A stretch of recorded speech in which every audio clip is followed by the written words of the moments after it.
And although we are a little late, we are, of course, back like we never left because we don't miss games. 6 days a week, at least a minimum of 6 games covered a week. That is the promise I made, and that is a promise I will fight to protect. We are here once again for another good matchup. Scouting the 76ers, the next opponent for the New York Knicks, the Philadelphia 76ers. Taking on a really good Houston Rockets team that's been playing well as of late, coming off a victory against the San Antonio Spurs, which, by the way, we did indeed cover. So, let's dive right into it.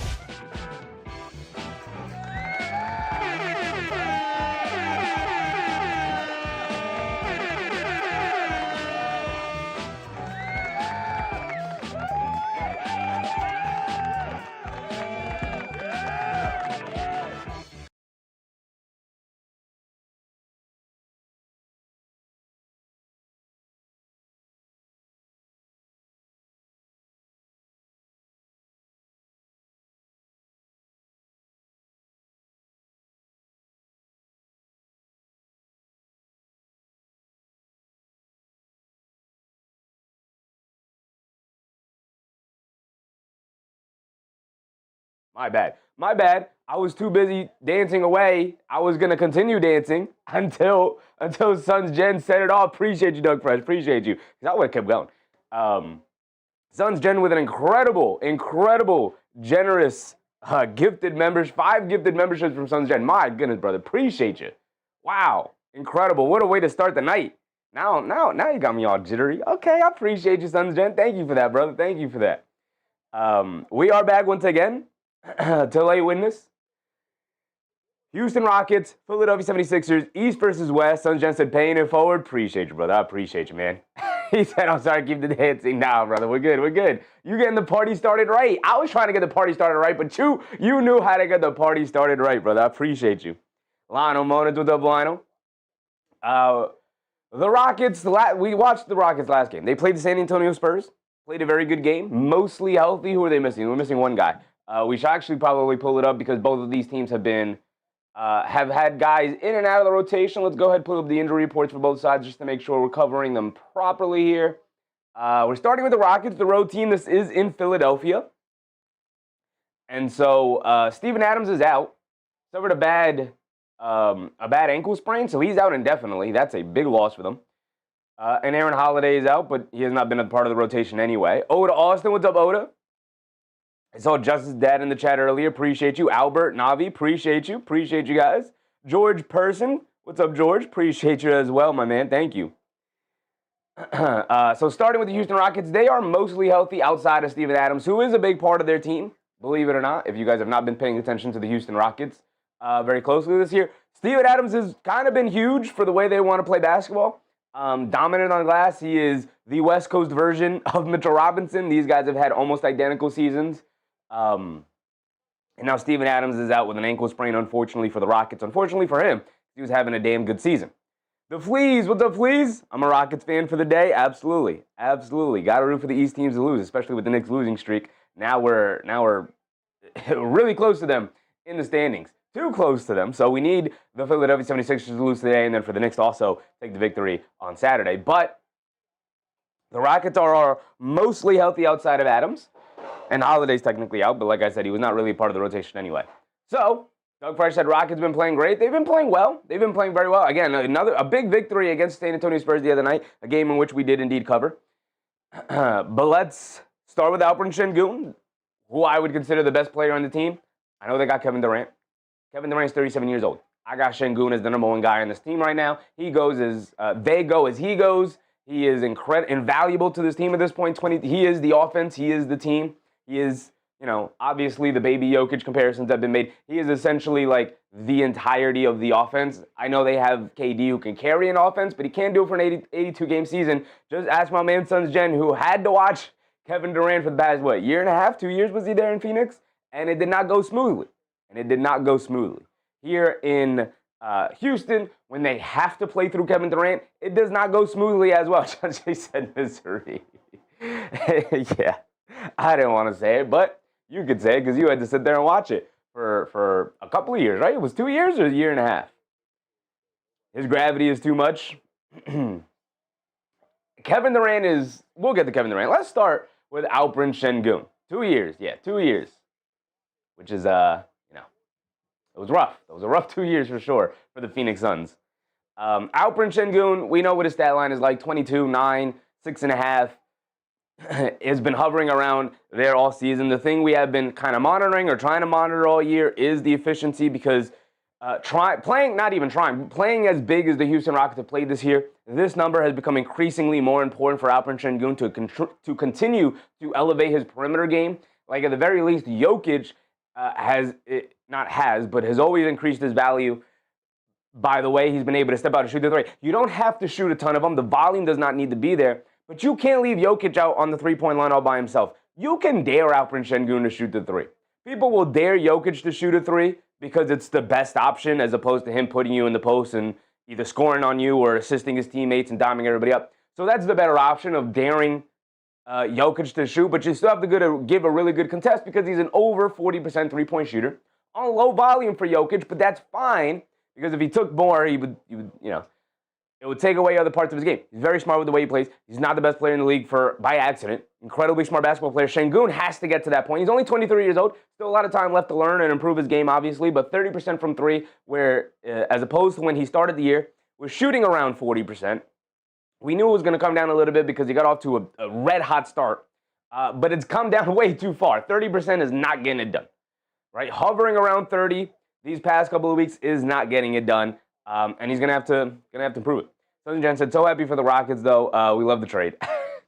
Very true. I mean, Dylan Brooks, and now you got Jalen Green back, and now you got something to be excited for. That's like, you don't even have to, it doesn't even feel like you have to make a trade, Southern Jen, because it feels like Jalen Green is the trade you're making right now, right? You get a dynamic ball handler back on the team. It's nice. It's nice. Naughty Ghost, what's up, Naughty Ghost? The Rockets' no PG experiment is so weird to me. I mean, they don't really have a ton of options. I'm sure they're in the market to trade for a point guard with no, after Fred VanVleet went down with the injury.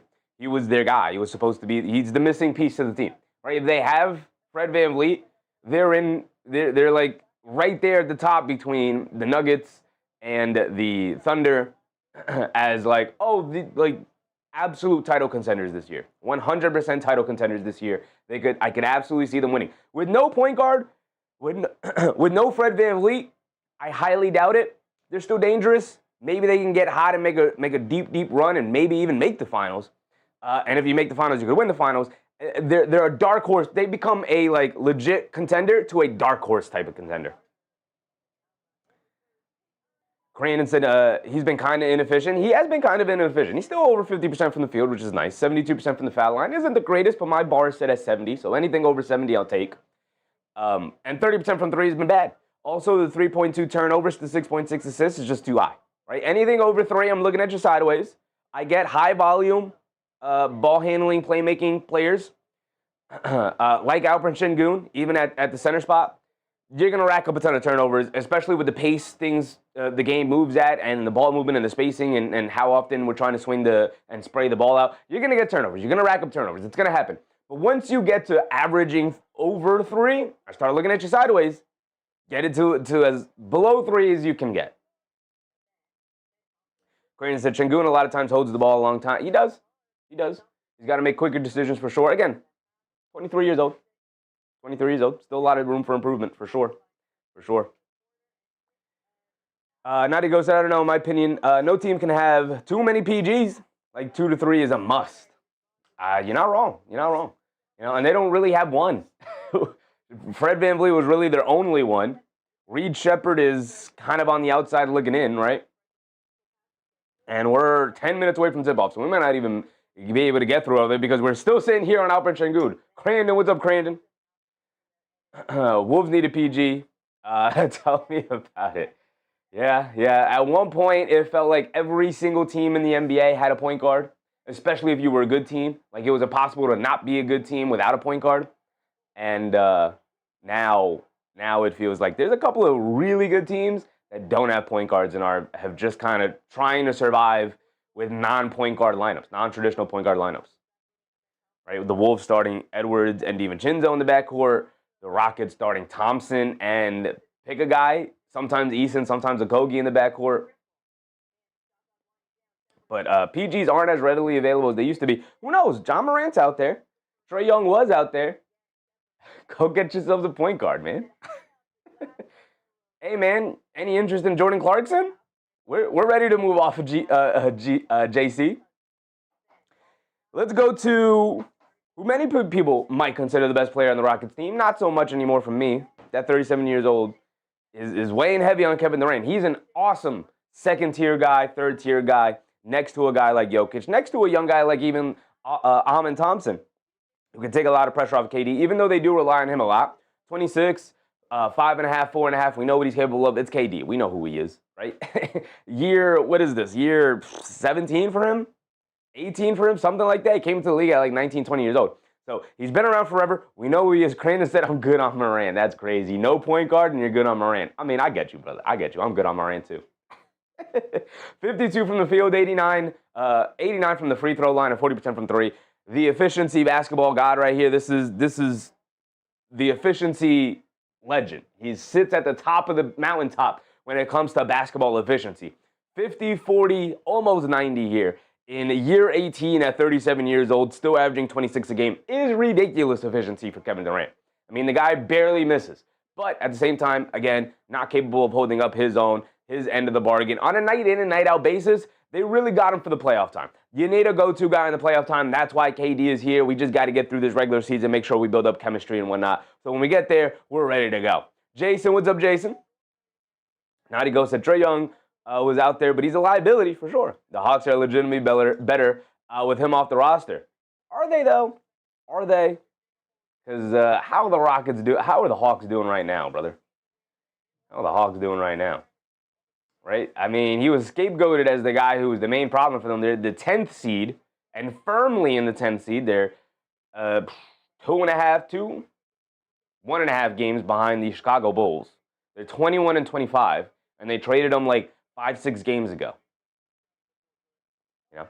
Duristan said Rockets fan here too. Also good on Morant. I get it, guys. I get it. What's up, Duristan? Appreciate you, brother. Yeah, I get it. I'm good on Morant, too. I'm good on Morant. I mean, obviously, my team is a point guard, but I 100% to stay away from John Morant type of thing. 100% get it. Crandon said he has a huge contract, can't stay on the court, and has a lot of off-the-court issues. Yes, he does, brother. Yes, he does. A lot of self-inflicted wounds off the court, too. It's not like, putting himself in bad situations. Reddy, what's up, Reddy? Kevin Durant, 3 turnovers a game as well. You know, you already have Şengün averaging 3. You can't have another guy averaging 3. We get to Amen Thompson, who's averaging 2.5. Again, turnovers starting amount here for their 3 main guys. Turning it over a little too high, in my opinion. 19 a game, 7.6 boards, 5 assists. Triple-double threat on every night. Uber athlete. Dynamic defensive player. 52 from the field, 80% from the foul line. And this right here is the thing that will continue to hold him back throughout the rest of his career. I think this will define whether or not he'll ever be able to make an all-star team. If he can't get this to respectability, I'm talking, the bar is low. I'm talking 34%. You can't be 20. You can't be 20. There is no ifs, ands, or buts about it. You can't be 20 as a point guard. As a perimeter player, you can't be 20. Zion might be able to get away with being a ridiculously poor three-point shooter because he's more of an interior player anyway, as a big, and a little bit more of a, a tweener wing kind of situation with Zion. You can't be a guard and fancy yourself as the point guard of the team this year and not be able to knock down a perimeter shot at all. Like, at all. This is bad. Teams aren't even guarding you out there. They're playing, when you're standing at the three-point line, their foul line extended, which can't happen, man. It can't happen. Not for the remainder of your career. 22 years old, obviously limitless type of potential here for Amen Thompson, but this is what's holding him back and will continue to hold him back until he can turn it around. Crandon said Morant certified red flag. Yes, he is. Yes, he is. Damn, didn't know Thompson was so trash from 3. Horrific. Horrific from 3. He doesn't even want to take them anymore. Doesn't even want to. The confidence is gone. If there were ever even any confidence, but it's completely gone for a guy who's already struggling from 3. Sub 20 is kind of crazy for a starter, for a perimeter player in 2026. You know what I mean? Like, this is the era of, like, you grew up shooting three-pointers. Like, I know you were an uber athlete, but you've been playing basketball your whole life. You grew up shooting perimeter shots all the time. 20%, brother, that's just, you got to put in the work this offseason. This is a guy who's on a team that is a major part of the team that is looking to compete for a championship. You will be the reason. Ask Josh Giddey what it was like in the playoffs when he was on the Oklahoma City Thunder, and ask the Thunder how easy of a decision it was after that playoff run to be like, oh yeah, we just got to get off this guy. If you can't shoot the three in 2026 as a point guard, as a guard in general in the NBA, it's really tough to play you in most matchups in the playoffs. Now, maybe his uber athleticism will help cover up for that, and it won't be nearly as bad as it was for Josh Giddey. And, oh, by the way, his defense will always keep him on the court because he's a ridiculous defender, so he's not going to have that issue. But the offense will be an issue. And the other side, 50% of the basketball game, is you putting that ball in the basket. Nadigo said the Twins need to be wings and just stay there. Maybe. I mean, developing your guard skills early in your career is still really good. It might still pay dividends down the line. He said, as a guy with glasses, I think it's the contacts. Depth of field is a big problem. That might not be a bad point at all. Depth of field may be off for sure. We get to Jabari Smith Jr., who is sometimes the forgotten fifth starter of this team, because we know the core three guys between Şengün, Durant, and Thompson, and then it's often talked about who that fifth starter is with. Sometimes it's Adam, sometimes it's Okogie, sometimes it's Eason. A lot is talked about those guys because it's like, oh yeah, the fill-in guys. Who's the fill-in guy tonight? And then oftentimes we kind of just forget about Jabari Smith Jr., who's just kind of a guy on the wing or a guy in the corner, spacing the floor out, occasionally attacking the glass, occasionally coming up with a couple of blocks here and there. 15 a game, 7 boards, 1.8 assists, can kind of fly under the radar most of the game, but then every now and again knocks down a big shot or has a nice run for himself. 43 from the field is too low for a fourth guy. Like, if you're a fourth guy, we got to get that efficiency up, big dog. But again, only 22, a very young Rockets team outside of Kevin Durant. 43 from the field, 34 from three-point range. This is the number that really has to go up for him. We're talking about a lot of three-point shooting for the Rockets. They started the year as by far the best three-point shooting team in the NBA, and that was obviously going to come down because that was unsustainable, and that has bared fruit. And the fact that has not been sustainable. Şengün's three-point shooting has cratered. And Thompson has never gotten it going to respectability. Like, get me over 30 at the very least. That's the lowest bar possibly set as a three-point shooter, over 30. And then Jabari Smith Jr., 34, like, that's respectable to me. That's respectability. But it ain't getting it done for a guy who's supposed to be a floor spacer for them, right? Johnny Reynolds, what's up, Johnny? I'm a Houston Rockets fan. You got a good game on your hands tonight, brother. But, he's a good, versatile defender. This whole Rockets team is really built off of good, versatile defenders as their core guys. And Jabari Smith Jr., former number 3 overall pick. Still has a lot to go at 22 years old. Hopefully he's learning a ton from Kevin Durant this year, and he can take that for the remainder of his career moving forward. We get to Reed Sheppard. Reed Sheppard has been moved up in the discussions about the Houston Rockets because, boy, oh boy, is he incredibly important to this team. We just talked about the need for a point guard. Here we go. Here's a point guard. Now, he's not a traditional point guard. To me, he's more of a shooting guard in a point guard's body. He's got some point guard capabilities in terms of his vision and whatnot. Johnny said, who's your favorite basketball team? Right here, brother. The New York Knicks. The New York Knicks.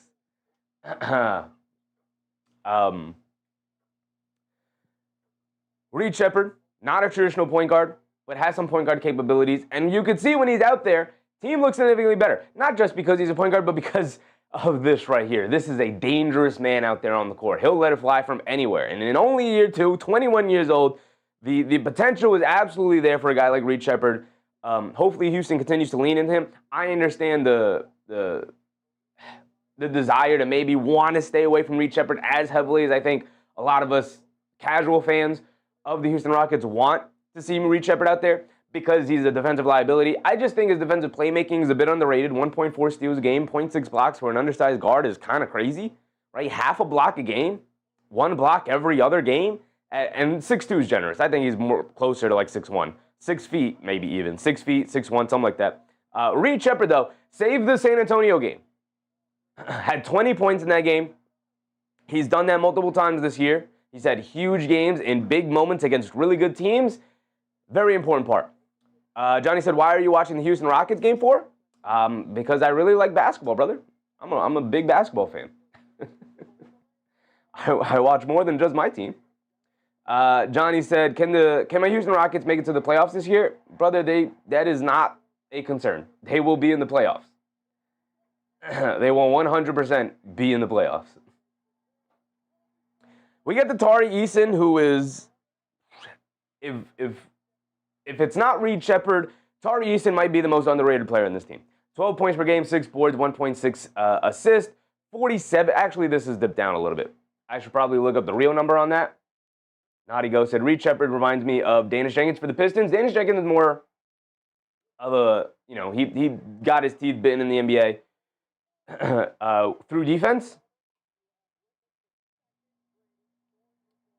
And his offense has started to come around. Reed Sheppard is going to have to take the opposite path, right? He's getting into the NBA through his offense, and he's going to have to work his way to improve his defense and have his defense catch up. Looks like we're going to get right into the game. Maxey, Edgecombe, Embiid, Oubre, and Paul George are in the starting lineup for the 76ers. Thompson, Okogie gets the start tonight, along with Şengün, Smith, and Durant. So we got Eason, Capella. With no Steven Adams, Capella becomes more important. Finney Smith just came back from injury. Aaron Holiday is not playing. Steven Adams is not playing. And then we get to Philly with Tyrese Maxey. We know what to expect. Young LA, what's up, Young LA? Is Steven Adams out for the season? Probably not. He's got an ankle sprain. Should be all right.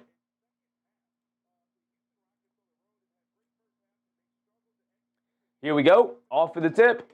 Philly wins the tip, and we're off and running. Edgecombe has it up top with a new haircut. I don't know if it's new, because obviously I don't watch the Sixers every night, but new haircut.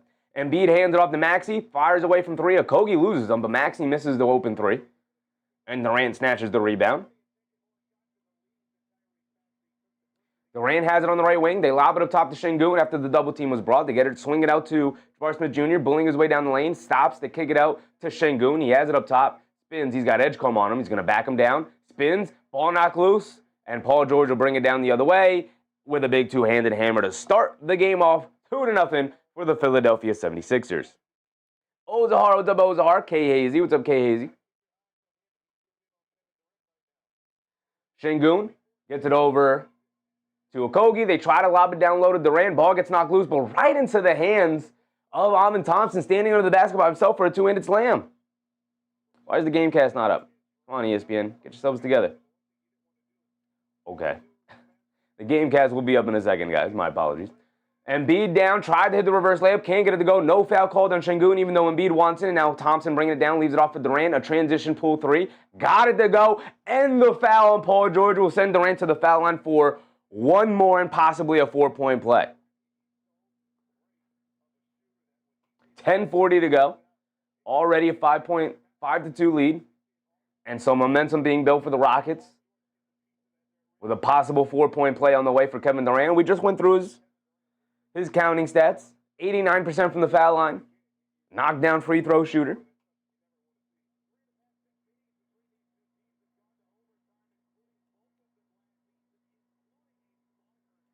Durant, of course, knocks down his and one free throw. And Maxey will bring it down the other way. Maxey directing traffic, has it up top. Being guarded by Okogie. Get it over to George. They lob it down low to Embiid. He's being guarded by Durant. They bring two. Beautiful ball movement from Philly. They get it inside to Oubre against Şengün. He goes up for the finish, and he gets the little floater push shot to go over Alperen Şengün. Already a nice back and forth pace here tonight. Thompson up top to Şengün, swings through to his right. He's got it over lane to the basket, swings it out to a wide open Jabari Smith Jr. for a three. Can't get it to go. Thompson skies and knocks the rebound out to Durant. Swing it back over to Jabari for another three. Too strong on that one.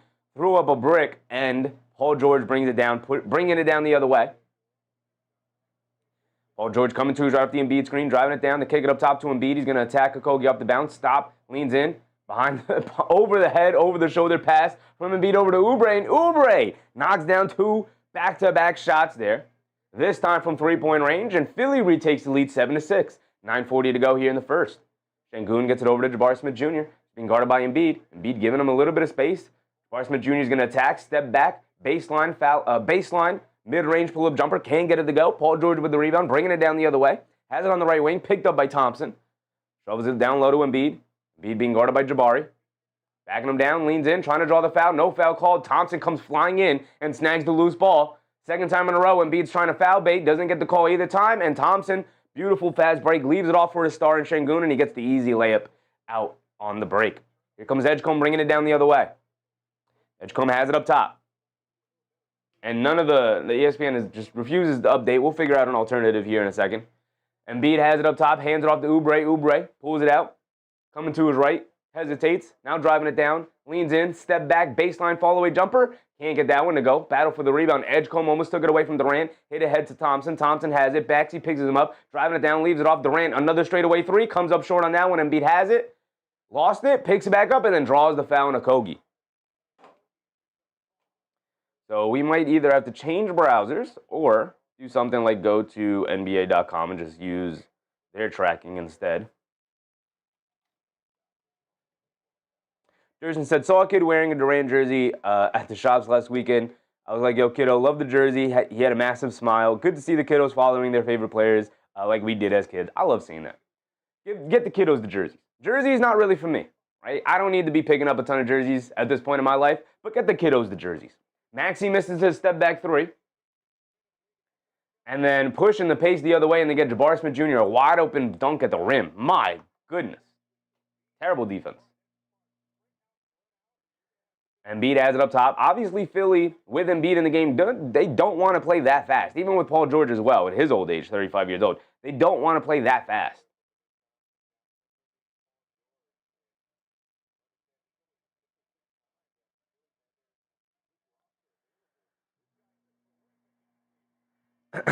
And then on the inbound, able to sneak it down low to Edgecombe, cutting down on a 45, couldn't gets an easy dunk out of it. Şengün has it on the left wing, being guarded by Embiid. Hands it off to Durant. Durant coming to his left, off the screen from Şengün. Şengün tries to spray it out into the corner, and it goes out of bounds. Şengün trying to say the ball got knocked out of the air, but they're going to give it to Philly.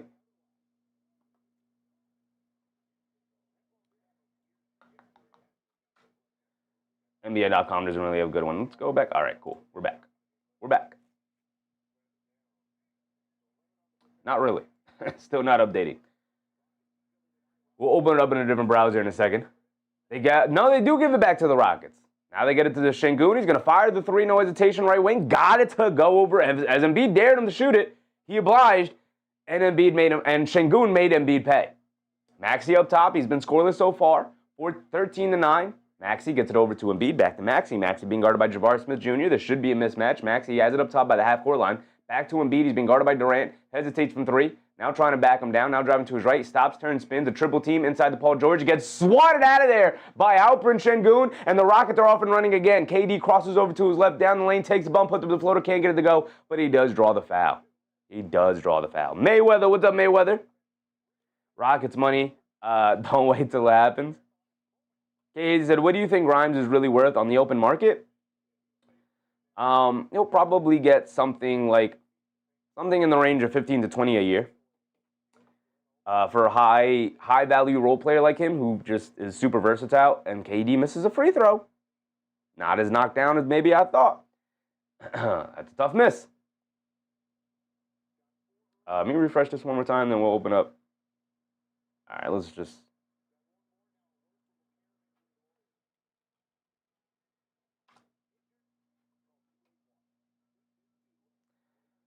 yeah, he'll probably get something along the lines of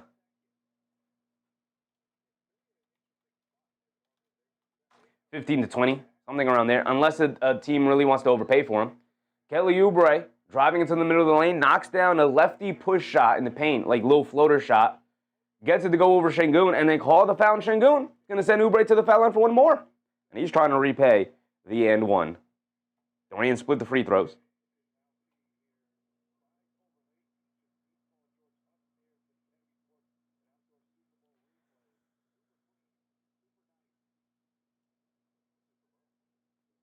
Oh, it's just ESPN being trash. It's not the browser. It's just ESPN being trash. That's cool. No, that's cool. That's super cool. I actually really appreciate that, ESPN. I actually really appreciate that, guys. Durant has it up top. Oubre did knock down his free throw. They swing it out. Okogie, a wide open straightaway three, had to reset his feet, and he got it to go. Was that a three? Looked like he had his toe in the line. He did have his toe in the line. 16-12. Under 7 to go here in the first quarter. Maxey putting his head down, attacking. Scoop lay with the right hand. Can't get the finger roll finish to go. Şengün hit ahead to Durant. Durant bringing it down. Back to Şengün down the middle of the lane to kick it out. Jabbar Smith Jr. wide open left corner three. And he finally gets the perimeter three to go down. And a timeout for the Philadelphia 76ers. 19-12. The Rockets are pushing the pace on the 76ers right now.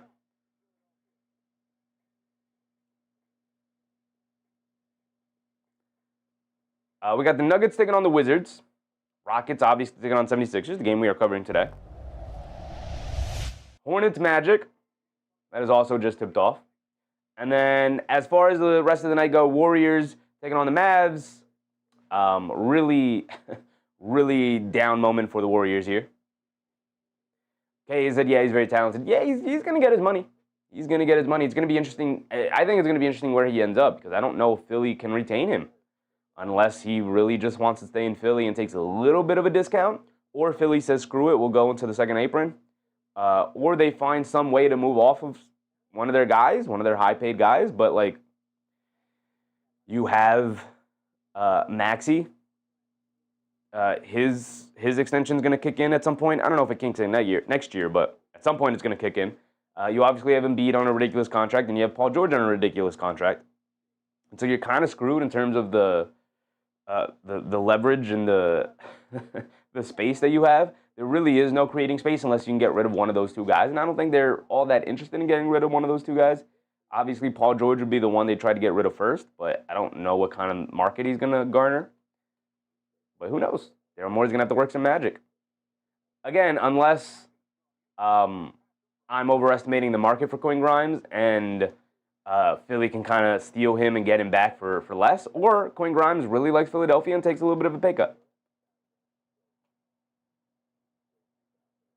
One of those things could for sure happen. As far as our late games go, Bulls Timberwolves tips off at 8. And then you have Spurs Jazz, Lakers Clippers, and then Heat Blazers. When is at Portland. West Coast road trip for Miami.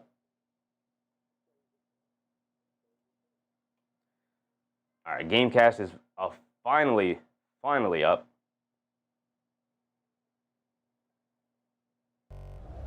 Here we go. Checking back in. 19-12. Every starter for the Rockets has scored. And 8 points for Oubre to start the game, 2 for Edgecombe, 2 for George. Embiid and Maxey, the two best players, have yet to score. Okay,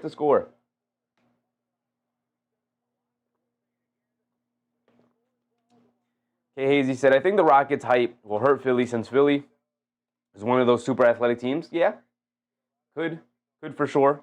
I mean, their height and athleticism hurts a lot of teams. But it could especially hurt Philly for sure because of their lack of three-point shooting, consistent three-point shooting, and the fact that they have a lot of slashers who want to get into the paint, and it's going to be difficult for guys like Maxey and Edgecombe to continuously finish all night long over the reach. It's part of the reason why, as Oubre drives it in and then gets a drop-off pass to Embiid, as Okogie tried to take the charge, they don't give him the call, and an easy dunk for Embiid there.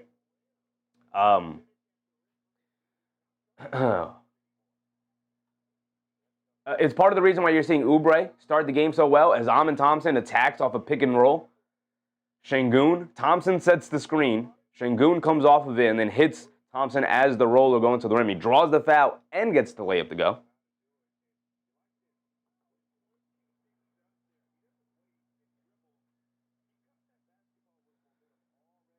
But part of the reason why Oubre is leading them in scoring right now and has been kind of carrying their offense is because he has the size and athleticism to deal with some of the Houston Rockets defenders. Whereas Maxey's shorter side, Edgecombe shorter side, Paul George old. Edgecombe lined up a right wing three, and he got it to go down. Nice answer back for VJ Edgecombe. Under 6 to go here. Past the halfway point. Eason at the scorer's table getting ready to check in. Thompson hands it off to Şengün. Şengün coming to his right. Being guarded by Embiid.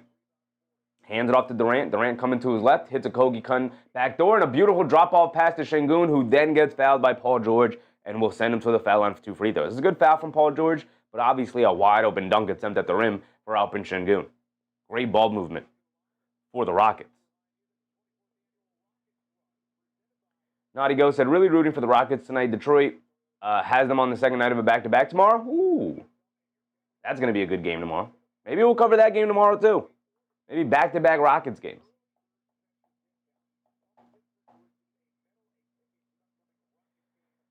We have found ourselves mostly, or just in a situation where we've covered so many Rockets, so many Spurs games, bunch of Thunder games, as Şengün splits the free throws.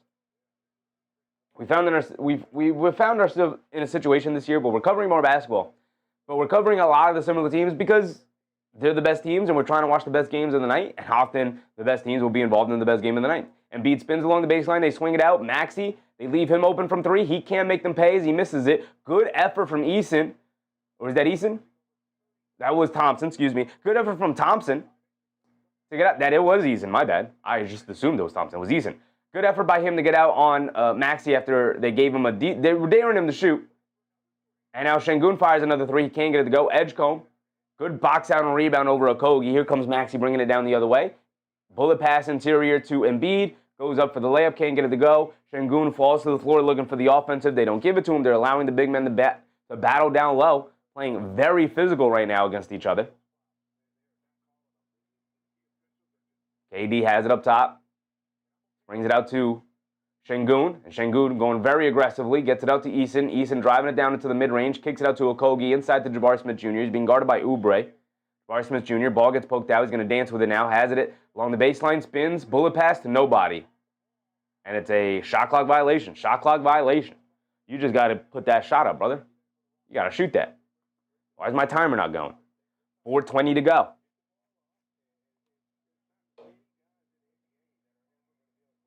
(22-19), it's a 3-point game. Edgecombe will bring it down for Philly. He has it up top, being guarded by Eason. Coming to his right, off the Dominic Barlow screen. He puts up the dribble pull of 3, can't get it to go. Barlow knocks the rebound out. Maxey able to pick it up to get it back to Embiid. He hesitates from 3. Now he's going to take it in and out halfway down, but he can't get it to stay. Eason comes flying in for the rebound. He's going to bring it down the other way. Eason has it up top, hands it off to Durant. Durant pulls it out. Crosses over, coming to his right, steps back, being guarded by Barlow, crosses over again, in the mid-range, sprays it in the corner, Eason a no-hesitation 3, and gets blocked out of bounds by Kelly Oubre Jr. Kelly Oubre has been phenomenal so far to start the game. My goodness, he's everywhere. Excellent help defense, excellent recovery defense. He's their leading scorer right now. Doing it all, doing it all.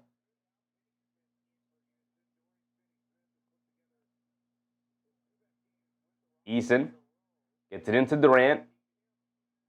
Durant on the right wing, isolated against Barlow, gets to the foul line, fall away jumper, good defense from Barlow, can't get it to go. Edgecombe digs out the rebound, hit it over to Maxey, right wing 3 for Maxey in transition, and he finally gets one to go down. And we're tied at 22, just like that. Under 4 to go. Eason bringing it down.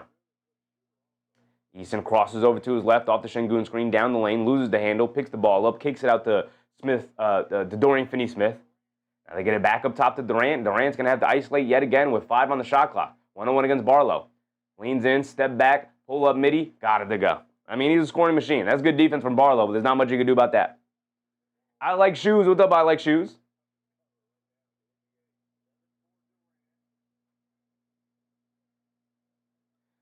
So Philly will bring it down now. Edgecombe up top. They get it over to Maxey. Maxey gets it over to Embiid. Faces up against... As Embiid knocks, he just leans in over Okogie, trying to bait a landing violation foul. They don't give it to him, but he knocks down the jumper anyway. Şengün has it up top. They lob it over the top to KD, high post, being guarded by Oubre. They bring a double team over to Şengün. Şengün, pass fake, driving it down, pump fake, kicks it out. Okogie, a right corner 3. They want to dare him to shoot. He obliges, but he makes them pay by knocking it down. 27-24. Well, a little over 2 minutes to go here. Maxey has it up top. He's being guarded by Finney Smith. They lob it over to Embiid. Has it out by the three-point line, being guarded by Okogie. Gonna back him down. Spins again, kicks it out. Maxey, a deep straightaway three. In and out, can't get it to go. Battle for the rebound. Out to Barlow, hands it off to Maxey. To the rim, scoop layup. Got it to go for Tyrese Maxey. And a timeout for the Houston Rockets now. A back and forth affair. We're getting a very good game so far. Absolutely want to say it. These two teams are battling.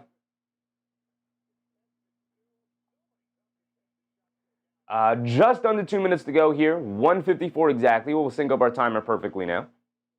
Thurston said back-to-back Rockets game coverage. Yes, sir. Yes, sir. It might be. We might go for the triple. We might go for the triple because they play the Pistons. We can take a look right now. The Hornets jumping out 21-9 over the Magic. Okay, we'll keep an eye on that. See if that continues. Nuggets jump up on the Wizards, to be expected. But tomorrow's game, they do play the Pistons. It might have to be a triple. Suns playing the Hawks. It's an interesting matchup. It's an interesting game. Consider that. Consider that.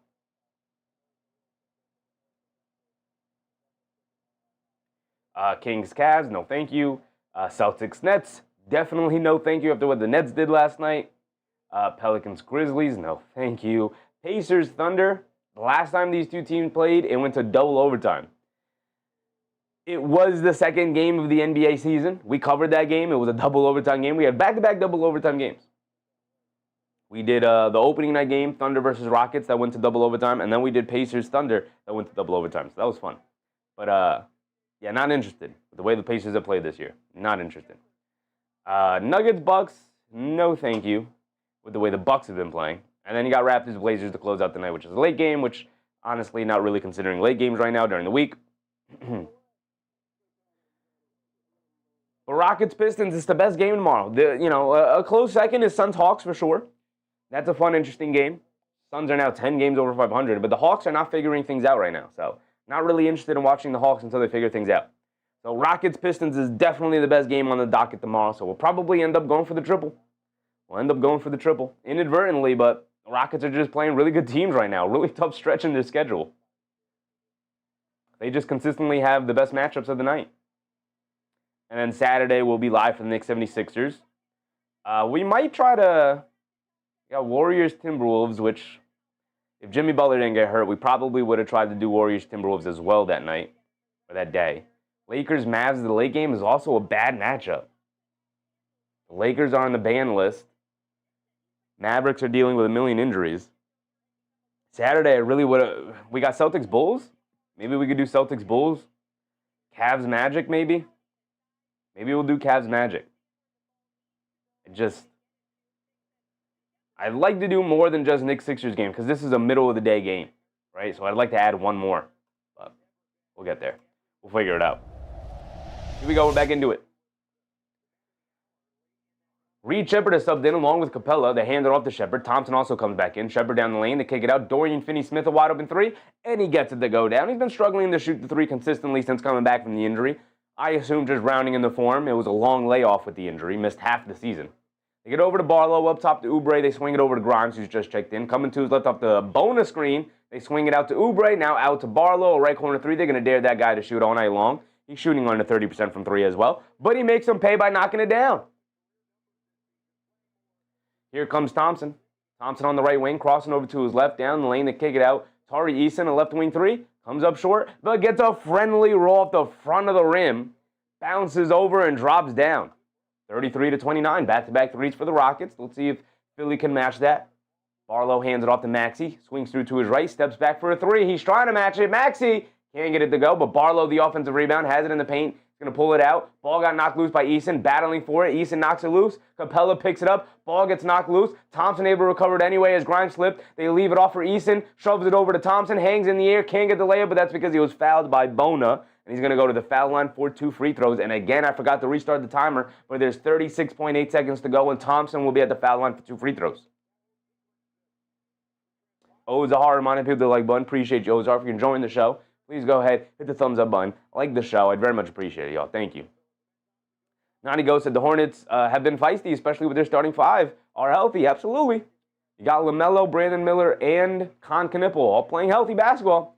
If they had a true blue legit center, they might be doing some damage. I'm sure they're definitely kicking themselves for probably moving off of Mark Williams a little too soon. Thompson splits the free throws, made the first, misses the second. Here comes Maxey, bringing it down the other way. They get it out to Barlow. Barlow gets it out to Oubre. Oubre coming to his right, being guarded by Shepard. Swings it out to Bona. Bona leaves it off for Oubre. A left wing three for Bona. A left wing three for Oubre, and he rattles it in. Kelly Oubre has been phenomenal so far to start the game. He's been incredible so far tonight. Here comes Shepard. He has it up top. He's being guarded by Maxey. 2-point game, 13 seconds to go. Shepard's going to wind it down for the final shot of the quarter. Coming to his right. Now crossing over to his left. Shepard steps back, pump fakes, up top to Eason. Swings through to his right, driving it down, stop, leans in, throws up the floater. Too strong, can't get it to go. Capella can't get the tip up and in, and that will be the end of the first quarter right there, 34-32. A extremely well competitive game here. Both teams competing at a very high level. MBM, what's up, MBM?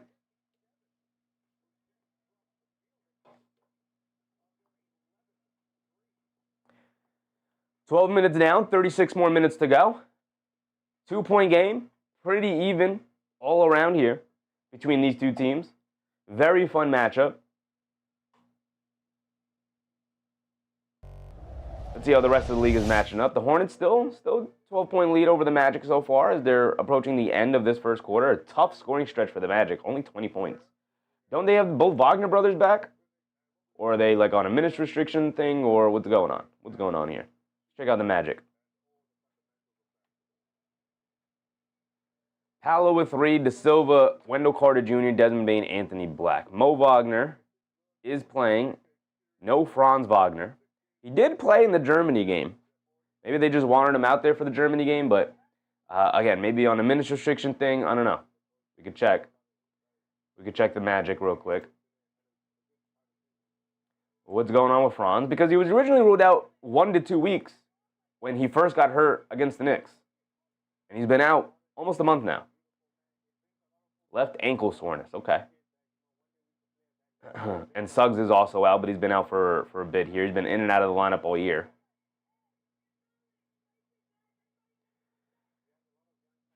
But Bane with only 5, Anthony Black with 3, I don't know if he should be in the running for most improved player, but name should get brought up for sure. Jason said, you know what wasn't even? The Knicks versus Nets last night. No, it was not. The largest beatdown this season. The largest beatdown this decade in the 2020s. Largest game differential in the NBA in the 2020s. You have to go as far back as 2016, I believe, where a team lost by 54 or more. Naughty Ghost said the Magic have just been in a funk. They had been in a bit of a funk. They're 23-19. And the Charlotte Hornets now leading by 15 at the end of 1 with 16 seconds to go. On the verge of dropping to 23-20. Still more than enough time to make the comeback. Ali Shu said, wait, Franz is coming back? Franz is coming back. He already played a game. Played recently. Ali Shu said, largest beatdown in our franchise history? For sure. But in regards to the NBA as a whole, you have to go back as far as 2016 to find a team that lost by 54 or more. Which is crazier to me. That's almost a decade. 9 years. Here we go. Start of the second quarter. And I call a double dribble and read Shepard to start the quarter. All right, here we go.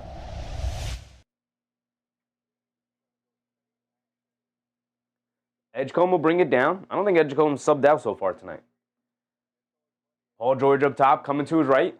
Driving it down against Thompson in the lane, leaves it off for Embiid. Pump fakes, leans in, trying to draw the foul, and he does draw the foul, and Finney-Smith's going to send him to the foul line for 2 free throws. Got to get your hands out of the cookie jar, fellas. Embiid is a master foul baiter.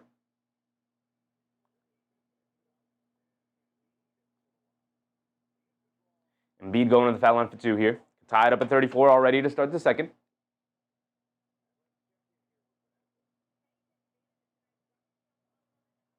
Embiid knocks down the first.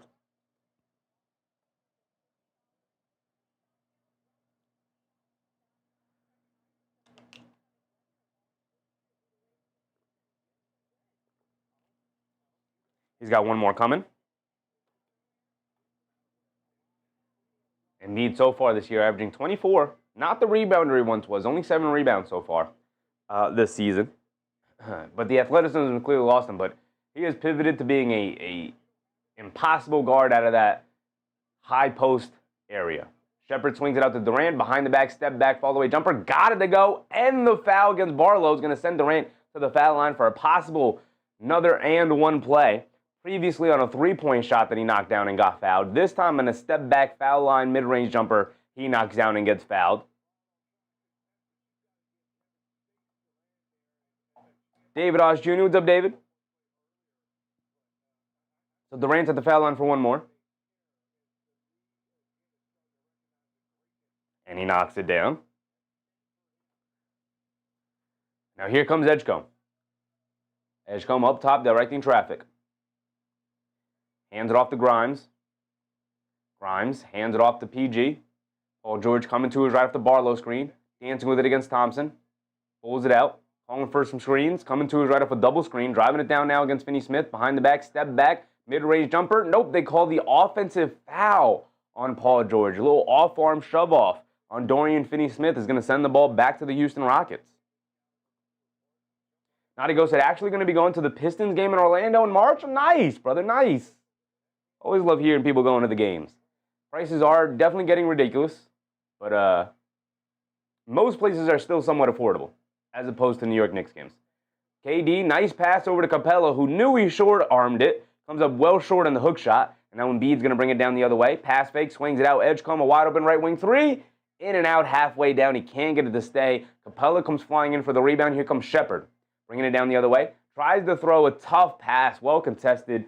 And Philly picks it off. Here comes Paul George, crosses over, shoves it out to Grimes. Steps back for a three. Too strong, can't get it to go. Capella secures the rebound. Houston catches a bit of a break there. They're still leading by 3, 37-34 here. Thompson bringing it down, coming to his right, putting his head down, attacking. Sprays it out. Dorian Finney-Smith, wide open right corner three, can't get it to go. Embiid with the rebound, and he'll bring it down. Embiid has it up top, bringing it down against Capella. Inside pass to Barlow, goes up with the layup, got it to go over Shepherd. Not sure where Shepherd was. In turn, he was kind of in no man's land in between Embiid and Barlow, like right in the middle. You got to pick an avenue, brother. You got to either come over for double as Shepherd down the lane. Can't get the scoop layup to go. Capella battling on the glass though, gets the offensive rebound. Can't get the flip shot in. Embiid with the rebound out to Edgecombe, back to Barlow. Reverse layup for him. Can't get it to go. Barlow looking for the foul. He doesn't get it. Here comes KD. 1 point game. KD. Swings it out to Shepherd. Shepherd sprays the wild pass back to Dorian Finney-Smith. They hand it off to Shepherd. Shepherd has it up top. Shepherd going to run a pick and roll with KD. Dancing with it. Dribble pull up straight away three. A deep one way off. Tossed up a brick. Capella secures the offensive rebound and then gets fouled by Barlow. Great effort by Clint Capella here in his minutes. Has not been a part of the rotation with a healthy roster. Steven Adams takes majority, if not all of these center minutes here. David said, going to be a good Sunday and Monday. A lot of snow in Jersey. A lot of snow. Making money, David? Yes, sir, brother. Yes, sir. Get them plows out, brother. Get them plows out. Get it over to Shepherd. Gets it over to Durant. Durant in the paint. Tries to shovel it down low to Capella. Battle for it to loose ball. Barlow dives on it. Barlow also having a ton of impact on the game here tonight. Grimes bringing it down against Shepherd. Tries to bully his way to the basket. KD saves it, but right back to Grimes. They get over to Barlow to 5-on-4. Over to Trendon Watford. Extra pass out to Edgecombe. Great effort from KD to get up and close the airspace on Edgecombe there. Now Embiid has it. Spins off of Capella. Gets to the rim and gets the scoop layup to go. Former MVP win the action there.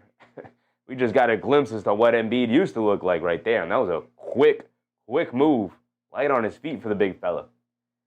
Capella has it up top. Philly retakes the lead 38-37 here.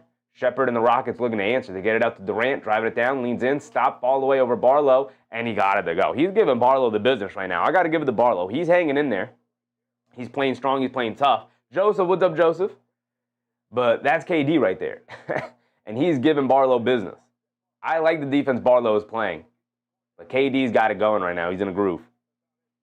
Embiid has it, and he draws the foul on Thompson.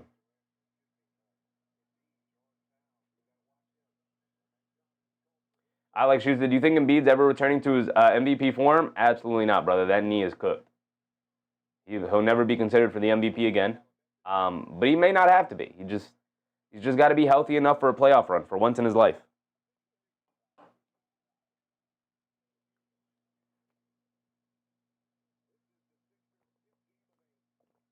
Joe said, I hope we beat the 76ers the next day after tomorrow. Yeah, I hope so too, brother. I hope so too. They need to. They need to. They're giving Embiid 3 free throws here. Wow, surprise. I thought that was more of a rip-through move than an actual shot attempt. They get Thompson with the foul on Embiid. They're going to give him the 3 free throws. He knocks down the first one. He's got 2 more coming.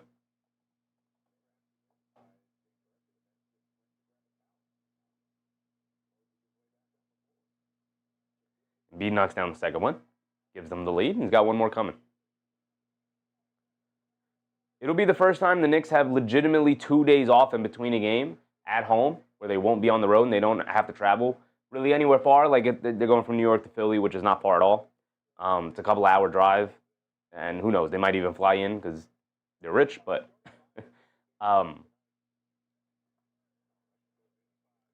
it's the first time they'll have 2 days off, and then after the Philly game, they have 2 more days off, and then they play Washington.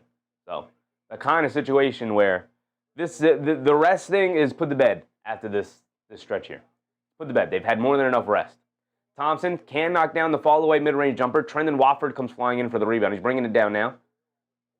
Hits Quinn Grimes, cutting back door for the two-handed slam, and he gets the foul on Reed Sheppard as he tried to come from behind for a rear contest. He's going to send Quinn Grimes to the foul line for 1 more. Under 8 to go in this second quarter. Alex Shue said, they got an excuse in the world to lose on Saturday. No, brother, no. They ran out of excuses a long time ago.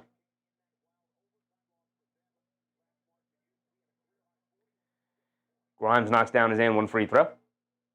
Mr. Once a Nick, always a Nick. Reed Sheppard bringing it down. He has it up top, then get it over to Jabari Smith Jr. Back to Sheppard, a right wing 3 for Sheppard. Got it to go, answered right back. Said, my bad, coach, I gave up the 3-point play. Let me get the 3 points right back. Embiid hands it off to Watford. I like Trendon Watford a lot. I always did. Upset he's ended up on Philly here. I think he's a good player. Embiid pump fakes, driving it down, gets into the paint, tries to leave it off for Barlow. It's a loose ball. Jabari Smith Jr. picks it up, quick outlet to KD. KD bringing it down, coming to his left, inside pass to Şengün. Şengün in the paint, goes up with the layup, gets it to go, and the foul for Alperen Şengün. He's going to go to the foul line for 1 more, and he's going to give Houston the lead here with 7:20 to go.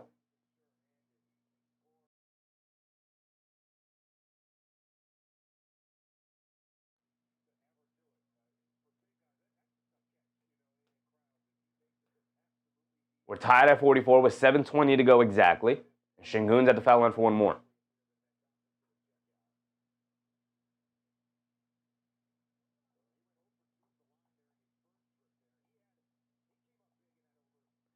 Tristan said, who do you, this better mid-ranger, who's better out of the mid-range, Durant or DeRozan? I got to say DeRozan.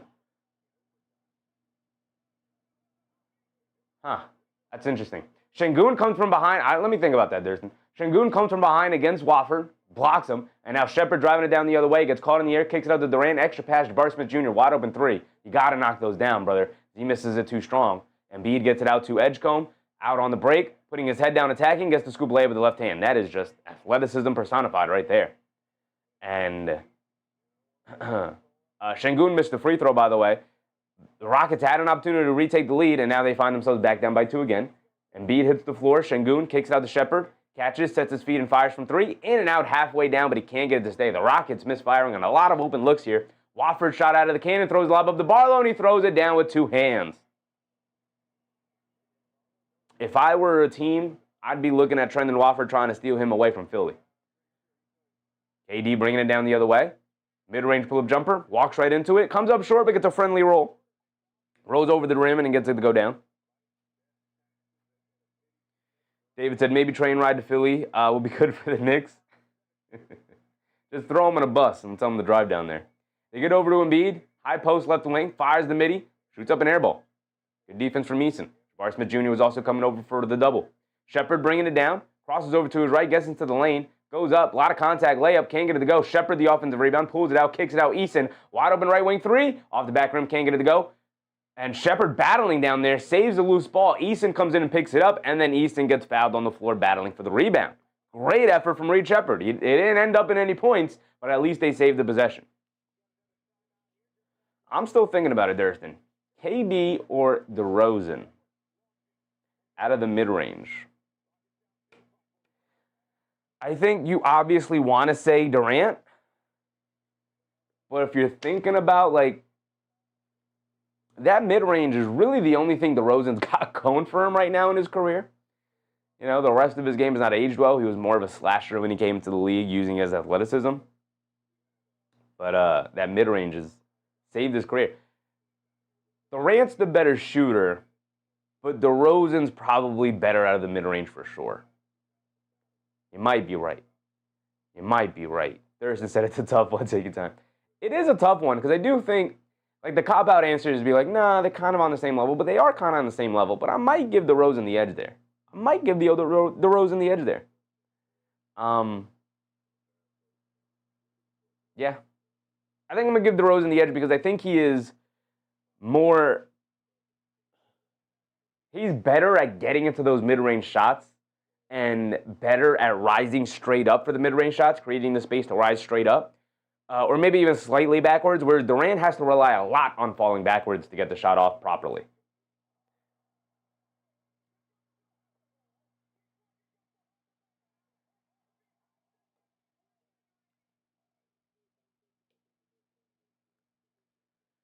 I think your instinct tells you want it to be Durant, but Katie said DeRozan right now. I mean, DeRozan's been a mid-range maestro the past.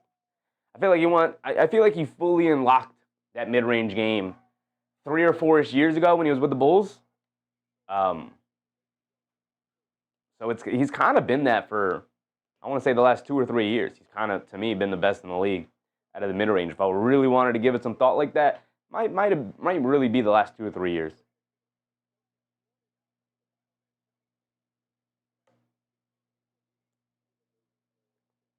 Twilson, what's up, Twilson?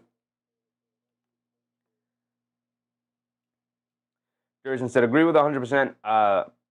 He wins, but not by much. Instinct definitely says Durant for a majority of people. Yeah. I mean, he is the better player, and I do think he's the better shooter. But if we want to strip everything down and say just out of the mid-range, it might got to be DeRozan. Someone said Brandon Ingram mid-range killer too. He is. I don't think he's at the level of a Durant or a DeRozan. But he's there. He's working his way to that spot.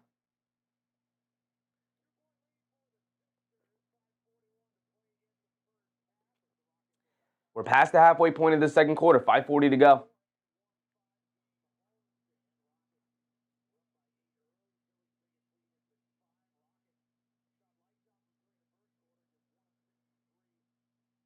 The Rockets are 1 for 6 from 3 to start the second quarter here. Jabari Smith Jr. gets it into Şengün. Hands it off to Jabari Smith Jr. Get it back to Şengün. Has it in the mid-post. Picked up his handle. Has nowhere to go. Gets it back to Thompson. Back to Şengün. Got to reset that dribble. Now he's going to use the post to back down Quinn Grimes. Can get the mid-range fall-away jumper to go, but Thompson chases down the offensive rebound, kicks it out to Okogie, and he knocks down the relocation 3 off the offensive rebound. Approaching the 5-minute mark here. Trendon Watford hands it off to Maxey, who's back in. He's being guarded by Thompson. Spins coming to his left. Swings it out to Grimes. Grimes inside the Watford against Şengün. Throws up the floater. Got the floater to go down, man. That floater is dangerous. I am a huge fan of Trendon Watford, man. Like I said, smart team should try and pry him away from Philly here. But I don't think you're going to be able to. I think they value him pretty highly.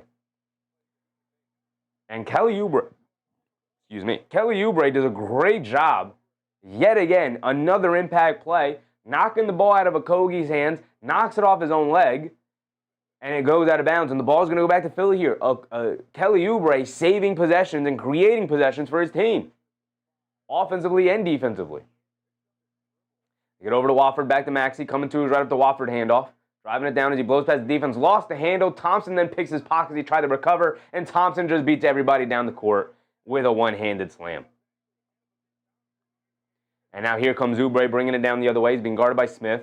Hands it off to Wofford. Wofford hands it off to Maxey. Smith switches on to Maxey. They get it over to Grimes, being guarded by Thompson. Now they get it over to Oubre. Left corner. Jab step. Driving to his right. Leaning in against Eason. Fall away jumper. Off the back rim. Can't get it to go. And Şengün with the rebound, bringing it down the other way. Şengün has it, being full court pressed by Bona. And Şengün some fancily dribbling to get past Oubre, who tried to come over for a steal. Now he picks the ball up and gets it over to Kogi. Kogi driving to his right all the way to the basket. Gets blocked by Wofford. Out of bounds. It's going to stay here with the Rockets. Great play from Wofford.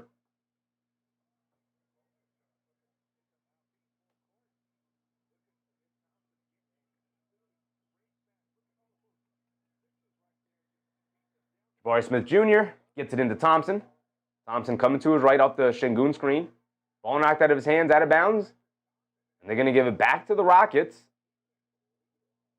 And Bona arguing that it should be the Philly. But unless Philly uses a challenge here, they're going to give it back to the Rockets. And now they get it inbounds quickly. And they get it over to Şengün, driving it down. Draws the foul on Bona. And it should be 2 free throws for Şengün.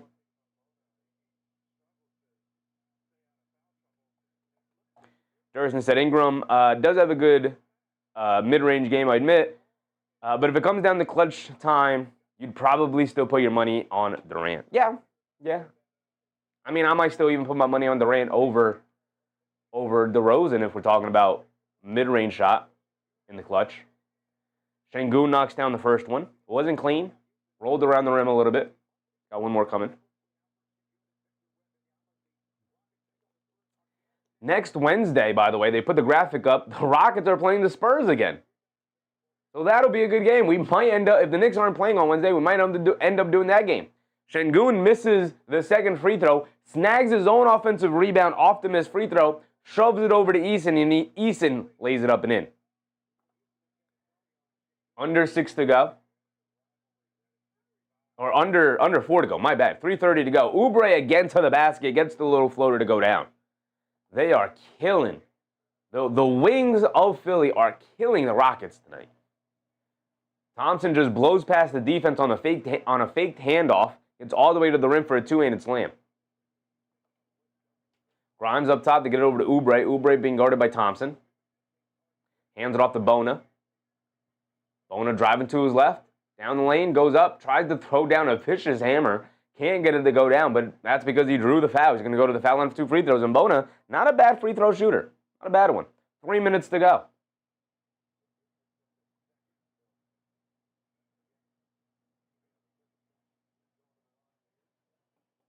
Houston leading by 4. It's definitely felt like Phillies had majority of the momentum in this second quarter, but Houston holding on to a 4-point lead right now.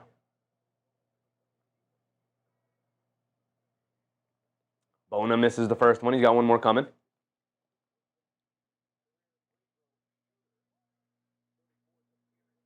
MBM said H-Town will pull it out in the end.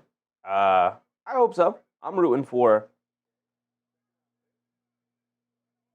as Bona knocks down the second one. I'm rooting for Houston tonight. Why not? I don't really have a dog in the fight, but I'm rooting for Houston. It's better for the Knicks if Philly loses, so might as well. Durant has it up top, being guarded by Oubre. Ball gets knocked out of his hands. He goes to recover it. And then a foul on Oubre.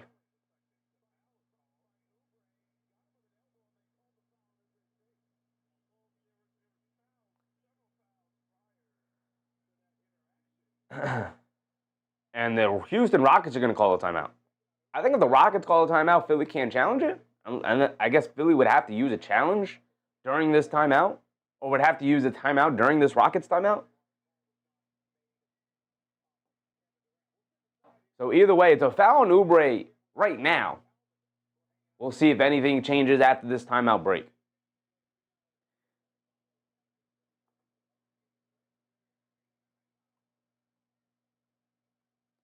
K. Hayes said Oubre got the classic face foul. Yeah, he fouled him with his face. Oubre made illegal contact with his face and KD's forearm. How dare Oubre head-butted KD on the arm purposely as KD extended his arms.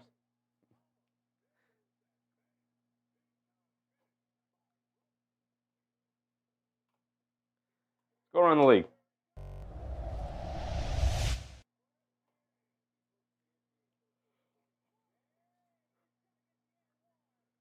I said around the league, not just Charlotte up by 24 points. Wow. Wow, Orlando. What are you doing? Paolo is 7-4-2. I'm supposed to be scared of this guy come playoff time?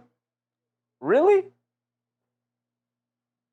People have the audacity to say Paolo's better than Franz.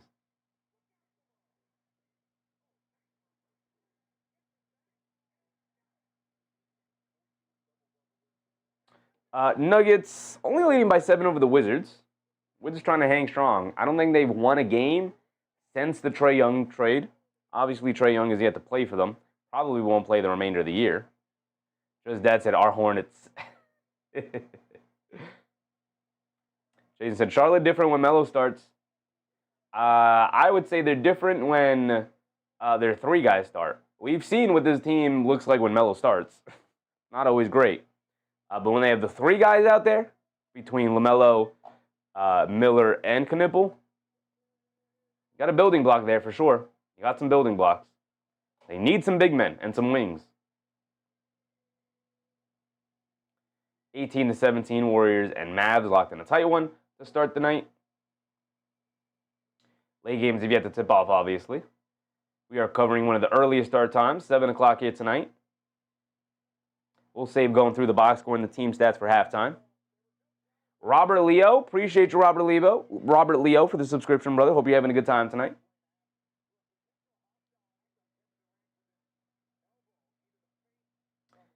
It is technically a foul on Oubre. He fouls him with his chest and his body going into Durant. Offensive player does need some space, but Durant does give him the worst of it as he hits him with the elbow as the arm does come up, but he doesn't extend the arms.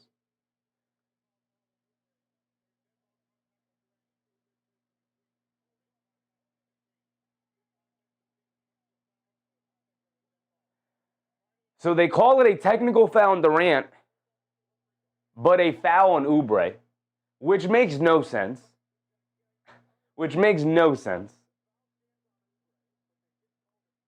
So they're in the bonus. Durant's going to get 2 free throws out of it, but they called the technical. So Oubre and Philly, somebody's going to shoot the 1 free throw here for Philly. Nadigo said, I don't understand the Wizards not starting Trae. From what I understand, the only reason they traded for him was to get people to go to games. Yeah, I mean, it doesn't have to be this year. He's under contract, so for 2 more seasons. So they'll be able to get people to come to games. And think about it. There'll be a rowdy fan base being like, oh, yeah, we can't wait. We're going to get to go watch Trae Young to start the season next year. It's going to be different this year because we have Trae Young. Okay, so what did Durant do? Durant literally just came up with his arms on the ball, did not come out with elbows out, did not extend his arms out to make contact with Oubre's face. He literally just picked the ball up, tried to turn and pivot with his arms close to his body, but Oubre was bodying up, so much so that they called the foul on Oubre, was bodying up with Durant, literally leaning over him as Durant came up and then makes contact with his face. Makes no sense to call the technical there. Either way, it results in Philly hitting their free throw and Durant knocking down his 2 free throws. And now Edgecombe has it up top. Here we go. 2:30 to go. Embiid has it in the post against Thompson. Steps through, goes up, gets blocked from behind, but he does draw the foul. He's going to go to the foul line for 2 free throws himself. Roy Valentino, what's up, Roy? Just that said, KD pleading his case. He is indeed. Back to Nadigo said, from what I understand, the only reason they got him was to get people to go to games. Yeah, I mean, they do want people to go to games.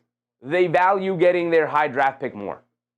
They value getting that high draft pick more. And if Trae Young plays games, he might end up having them win some games here, too many games.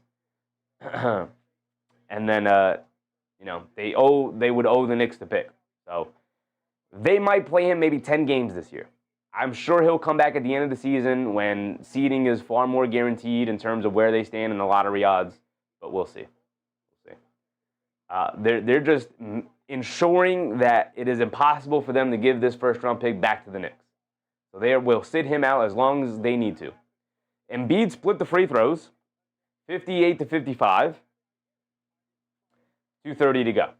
Thompson has it up top, coming to right the Şengün screen. They lob it over the top to Durant. Durant on the left wing. Gets it over to Jabari Smith Jr., but gets picked off by Maxey. A bad pass from Durant. And now here comes Maxey. He has it up top. Coming to his right, the high Embiid screen. Pulls it out as Jabari Smith Jr. switches onto him. Now they get over to Embiid, back to Maxey. Coming to his left, driving it down in the paint, throws up the floater. Got it to go for Tyrese Maxey. Tough move for Maxey. Here comes Şengün. Under 2. Şengün has it up top, being guarded by Oubre. Oubre's been excellent tonight. They get it out to Jabari Smith Jr., a right wing 3. No hesitation, can't get it to go. Oubre knocks the rebound away from Şengün. And it goes out of bounds, but it'll stay with the Rockets. Okay, he said they traded away good players for someone who doesn't play. They want that top pick, brother. They want that top pick. They wanted TJ McCollum off the team. He was winning them too many games. Durant gets it over to Şengün. Şengün at the foul line, little pull-up jumper. Can't get it to go. Philly doing an excellent job of keeping Houston out of the paint tonight. 1:30 to go, 90 seconds remaining in the first half. Maxey, quick crossover to his left, sprays it out to Oubre. A left corner 3 for Oubre, and he splashes it, nothing but net. And Philly continues to fire away from 3 and knocking it down here. Here comes Thompson pushing it the other way, looking for an answer. Thompson putting his head down to kick it out to Durant. Durant being guarded by Barlow. I think Barlow's done a pretty damn good job on him tonight. Durant at the foul line, stops, turns, spins, pivots, loses the handle, picks it up, lost it again. Barlow comes up with the steal, hit head to Maxey to the basket, gets the one-handed hammer, lefty hammer to go down over a chasing Jabari Smith Jr., who thought he might be able to come up with that chase down block. No, he could not. Maxey threw that one down. Şengün has it in the mid-post, high post now. Left wing being guarded by Embiid, trying to back him down to the paint. Lefty scoop layup, got it to go off glass. 62-60. Edgecombe gets it over to Embiid, swings through to his right. Euro steps down the lane, takes a bump, flips it up at the rim, can't get it to go, but a late foul call. A late foul was called. Drolano, what's up, Drolano? Ernest Cash, what's up, Ernest? Jason said, about to be a deep draft class next year. Not bad. Not a bad one to have a lotto pick. Yep. I mean, this year is what you mean, but I know what you mean. The next draft this year. Yep. Absolutely. Yeah, incredibly deep draft coming up. Another one. We're just coming off an incredibly deep draft. We're about to have another incredibly deep draft. Now, maybe it's overrated. We'll see once they come into the NBA and what they look like, but right now it's looking incredible. Looking like an incredible draft. Naughty Ghost said, makes sense. I didn't know about the Knicks having their conditional pick. Yep, it's top 8 protected. So they just have to make sure that they have as worse of a record as possible, so there's not even a chance that they could drop below 8. If it drops to 9, it goes to the Knicks, which obviously they're going to make sure it doesn't happen. Thompson driving to his right, going right at them. Puts it up off glass, can't get it to go, but he does draw the foul. And Embiid did knock down the 2 free throws. 35 seconds to go. My timer ran out. My bad.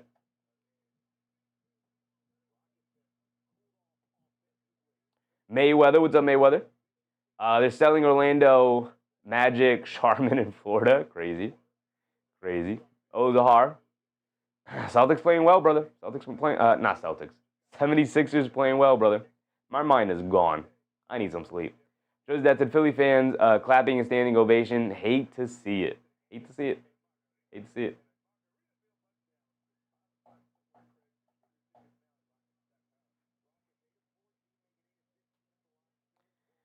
Thompson misses his first free throw. He's got one more coming. Knocks down the second one at least. Back to a one-possession game. 30 seconds to go. Trendon Watford bringing it down. He has it up top. Hands it off to Maxey. Maxey dancing with it up top. He's being guarded by Durant. Pulls it out. He's going to wind down the clock as much as he can. It's about a 12-second difference between game clock and shot clock. Beat in the high post, being guarded by Eason. Backing him down. Ball away. Throws it up at the rim. Gets a nice friendly bounce off the front of the rim, and he gets it to go down. And Embiid is cooking tonight yet again. Embiid is not the dominant post player that he used to be, but he will kill you out of that mid-range now. Thompson has it up top, hands it off to Durant. Durant coming to his left, tries to get it over to Jabari Smith Jr. Maxey picks it off, going the other way for a two-handed hammer. Selfish by Maxey. Selfish play by Tyrese Maxey. You got to hand that off to Wofford. Maxey, you got to be a point guard out there. Eason heaves it from the half court. Almost got it to go, but it won't go down. And so the end of the first half will be 68-61. Almost a 70-point first half for the Philadelphia 76ers, who scored over 30 in both quarters. Now he goes to the center and forward from Michigan. Look real good. Mara and Johnson Jr. A lot of guys, man, look really good. Look really good. The kid Steinbach. We know the top four between Peterson, who's going to go number one, the Bansta, Boozer, and Wilson. And then you got, like, man, and then you got all these other dudes mixed in there. It's going to be crazy as it continues to develop, because obviously more guys will come out as real contenders to be drafted. And then as the draft process really starts to pick up, we'll really get a sense as to where guys are going to go in the draft. But my goodness. Wilson said, I love Caleb Wilson from UNC, power forward. Hope my Bulls can get him. He's straight nasty. I don't think so. Unless you win the lottery. Unless you win the lottery, Wilson, I don't think so. And the way the Bulls are playing, they're going to have low lottery odds. They're going to be around like 12 to 14 in that range, 11 to 14 in that range of lottery picks. So I highly doubt it, brother. I highly doubt it. Unless you win the lottery. Unless you can manage to win the lottery and jump into the top four there.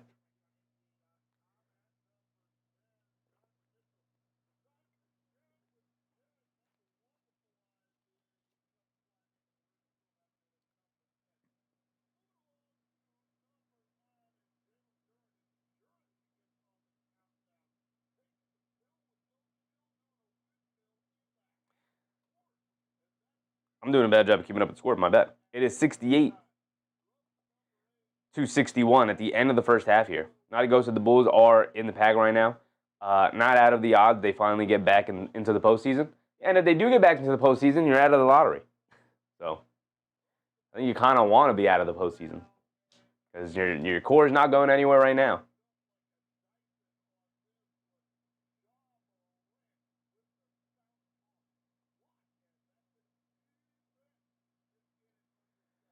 Judge that's at Embiid, 18-7-3. Look at the box score. Let's look at the box score. We'll also go around the league a little bit as well.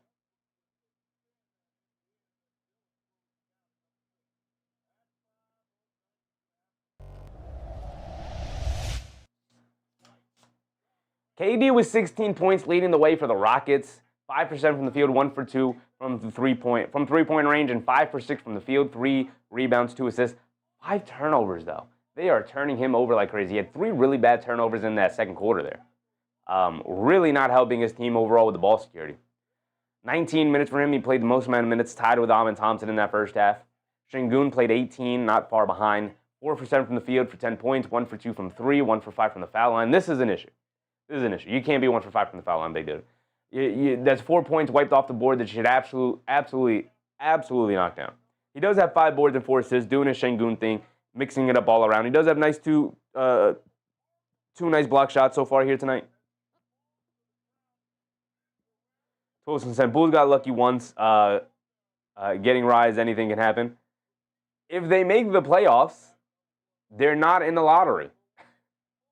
Right? So you have to lose your play-in games and get out of the playoffs to be in the lottery, and then you will have one of the worst, if not the worst, chances to win the lottery. So it's not looking good for the Bulls. Anything's possible, but it's not looking good. Thompson with 11 points. He 4 for 5 from the field. Has not taken a 3. We went over his deficiency from three-point range this year. 3 for 5 from the foul line. Also missing free throws. Come on. Can't be missing free throws, brother.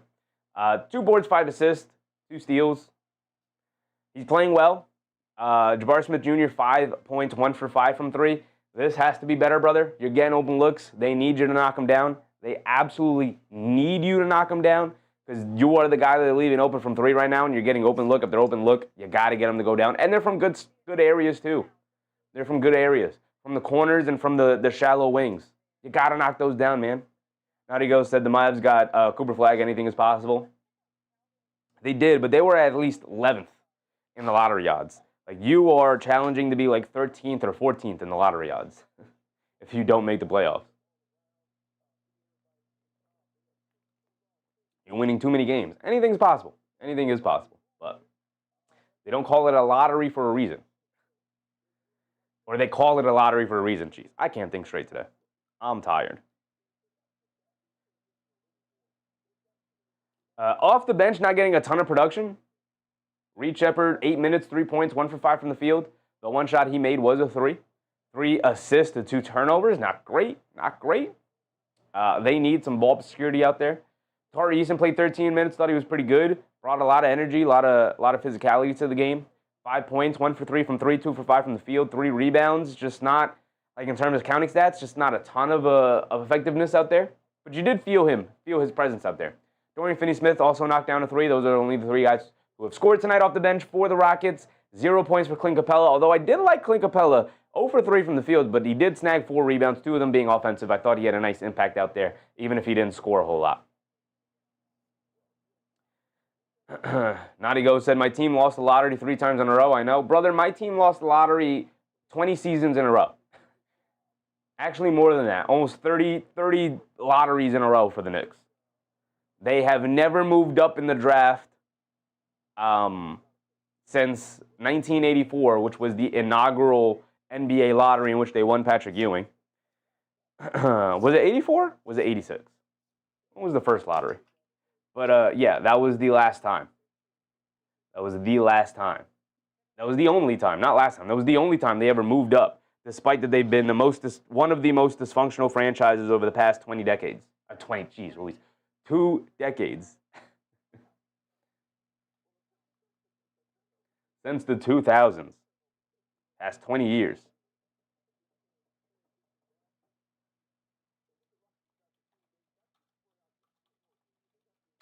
When was the first NBA lottery? 85, not 84. 85. It was off by a year. Yeah. So, Knicks never moved up in the NBA lottery. It's been 40 years now. It's been 40 years. And I would say they've probably been in the lottery at least half of them. 20 years. 20 lotteries. Never moved up since. Never moved up since. We go over to Philly now. Embiid is leading the way with 18. Oubre not far behind with 16. They have to find out an answer at least for Kelly Oubre. My goodness, has he been dynamic for them. He's 3 for 3 from three-point range, 6 for 8 from the field overall. Embiid's 5 for 9. He's 8 for 9 from the foul line here tonight. That's got to be frustrating for Houston. Hands in the cookie jar. 7 rebounds for Embiid as well, which is a really nice number for a guy who averages 7 rebounds, and athleticism is kind of his stat for him. But clearly looking significantly better as of late. Edgecombe, 7 points for him, 2 boards, 3 assists. Maxey, 12, 1, and 5. Just a really calm game for Maxey. He has taken 11 shots, 1 for 6 from 3. He's bound to get red hot from the perimeter at some point, and even if he doesn't, Oubre and Embiid have kept him afloat. Paul George only played 10 minutes today. Only has the 2 points, 2 rebounds, 1 assist. He's been in a little bit of foul trouble, 3 fouls for him, so not great. Same with Edgecombe, 3 fouls as well. But overall, really solid. They also got really nice contributions off the bench. Grimes with 3. Barlow with 7, and some really dang good defense as well against Kevin Durant. Bona brought a ton of energy off the bench, and Trendon Watford was just really versatile for them. 2 points, 2 rebounds, 3 assists, doing a little bit of everything. I really like Trendon Watford. If I were a team, I'd try to snag him. I'd try to steal him away from Philly. You know, they got Jabari Walker, they got Justin Edwards, they got Andre Drummond. I'd be like, you don't need him. No Jared McCain, by the way. If I'm a team, I'm also trying to snag Jared McCain. My goodness, he's just out. He's out. He's out of the rotation. That's crazy. That's crazy. The guy was battling for Rookie of the Year last year before going down for the injury.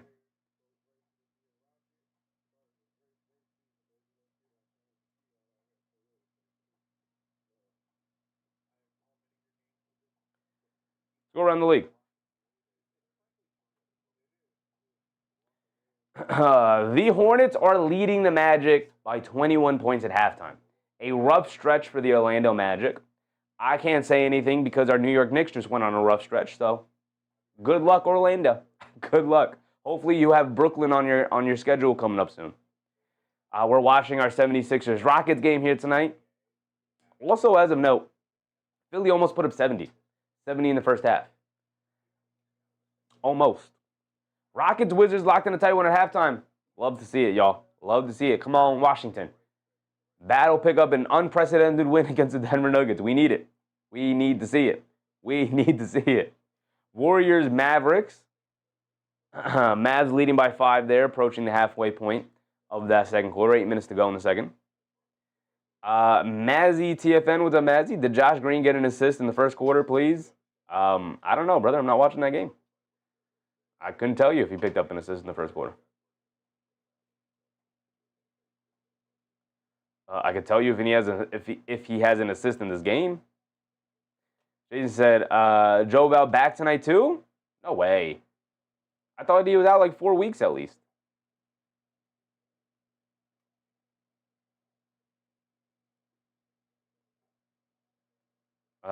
Josh Green have an assist. Josh Green's got 3 points and no rebounds, no assists, brother. So the answer's got to be a no. Came back early, really? Maybe that's why they're losing, because Jonas Valanciunas can't guard a soul. And then with the injury, yeah, he's back. Look at him out there, 12 points. Jokic, where are you at, brother? Where are you at? Valanciunas is already back. Yoke, where are you? They actually have Gordon back in the starting lineup, which is nice. He was coming off the bench for a while. Back in the starting lineup, 8 points, 4 boards, 2 assists for Gordon. He's out there with Murray, Pickett, Watson, and Valanciunas. Christian Brown came back for like a game or two and then went out with an ankle injury. Really unfortunate situation for not just the Denver Nuggets, but for Christian Brown, man. He just came back from the injury, and then he goes back out with another injury. Getting some contributions off the bench as well. 2-2-2-2-2. Everybody's made at least one shot. At least one. As for Washington, who's going off? It's really just Keyshawn George, Bub Carrington, a little bit of Trey Johnson thrown in there, Will Riley off the bench. All right. Cool. Ooh, Justin Champagnie. Can we steal Justin Champagnie from Washington here? Can we steal Justin? Just in case if we match up with the Spurs in the finals, man, we could throw Justin Champagnie on to Julian Champagnie. Right? You know your brother, man. You know him. Don't let him go off again.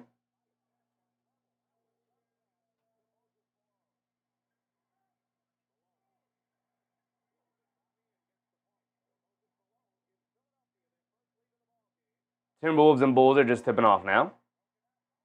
And we're about 40 minutes away from Spurs Jazz. And then you have the 2 late games with the Lakers, Clippers, Heat, Blazers tipping off at 10 p.m. here in the East Coast.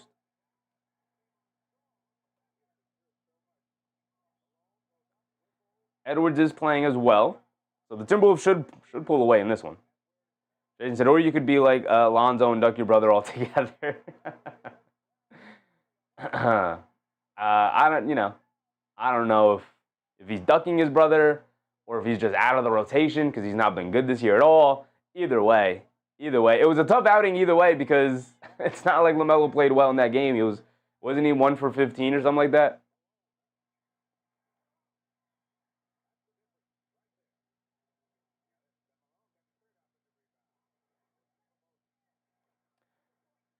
Forgot to look at the team stats as well.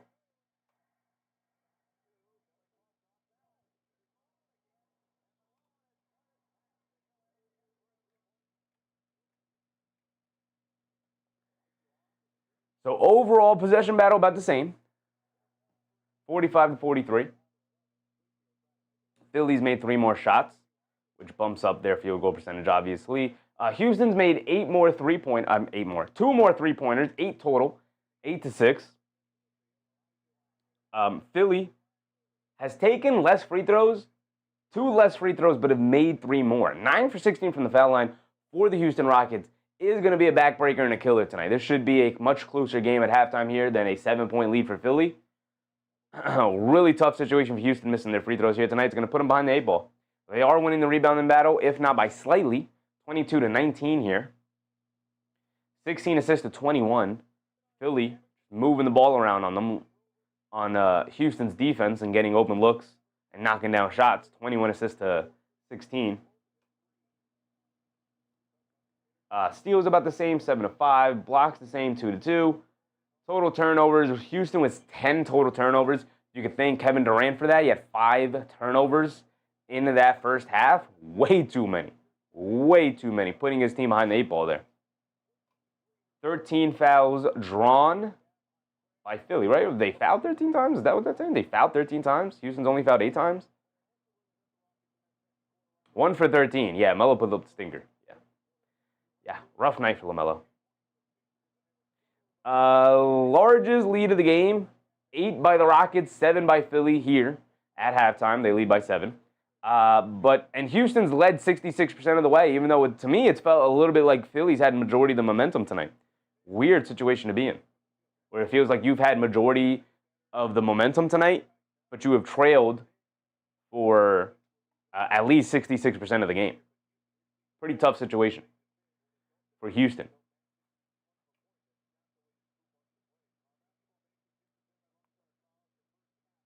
All right, here we go. Start of the second half, and Houston will bring it down. Thompson has it up top. They get it over to Şengün on the right wing, being guarded by Oubre, and Oubre absolutely smacks him in the face, accidentally.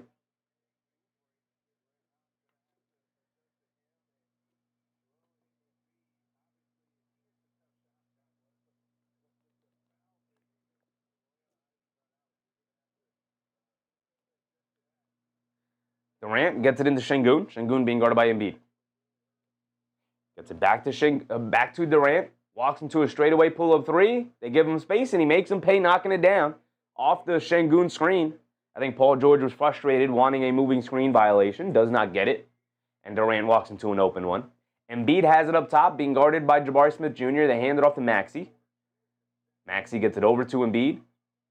Maxey driving past Şengün, step back, fall away midi, got it to go for Maxey. If Maxey starts to get it going, it's going to be a tough night for Houston to make this comeback. Şengün has it on the left wing. He's being guarded by Embiid. He's going to look to attack, going along the baseline, pulling his way to the basket. Can't get the layup to go, and then Embiid knocks the rebound out to Paul George, hit ahead to Maxey. Maxey bringing it down, deep pull-up 3 in the right wing.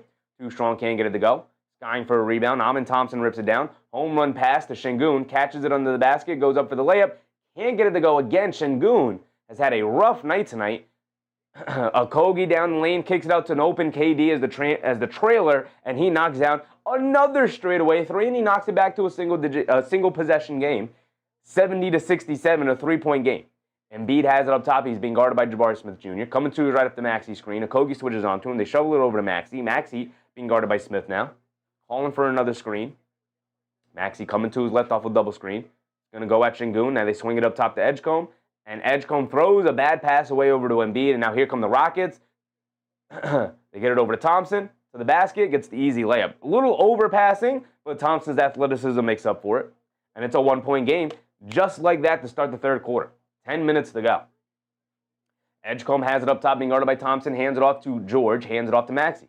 A little weave action for Philly. Spinning coming to his right. They get it over to Embiid off the screen. They swing it out to Paul George. Wide open left wing 3. Şengün hustling out there to try and contest. Paul George misses the open one. Here comes KD bringing it down the other way. Coming to his right up the Şengün screen. Hesitates from 3. Blows past Embiid. Tries to kick it out. And a 6th turnover for Kevin Durant. Maxey leaves it off for George. Kicks it back out to Maxey. Steps behind the 3-point line and knocks it down. A tough situation to be in for Şengün. I thought he defended the 2-on-1 really well. And forced Philly to settle, not even forced them, but Philly settles for the 3 in transition there on a 2-on-1 fast break. But thankfully, Maxey's good enough to knock that down. Jabari Smith Jr. straightaway 3. Way off on that one. Careens off the side of the rim and it goes out of bounds. But Oubre can't handle the rebound. It was an awkward bounce and it goes out of bounds off of Oubre. Suns Jen said, so happy to see KD on the Rockets. Yeah, it seemingly has been a really good deal for both teams. One of the rare win-wins. I think the Rockets have been very happy to have KD, and I think the Suns are extremely happy to get off of KD.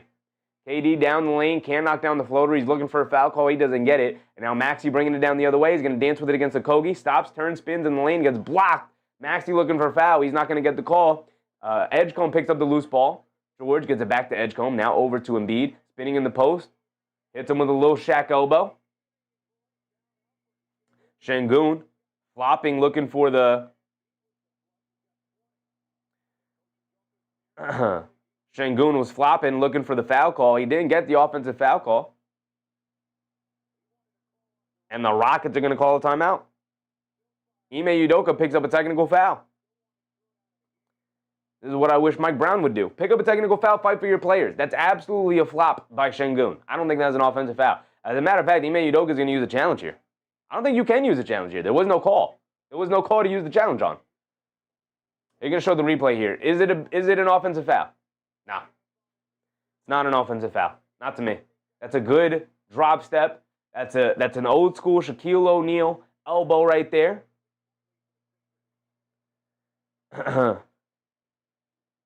It wasn't even an egregious Shaq elbow. He just kind of came and turned with the elbows out.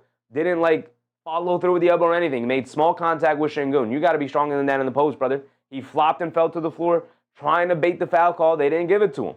You can't get upset at it. You can try. You can try to get the foul call, but you can't get upset when they don't give it to you.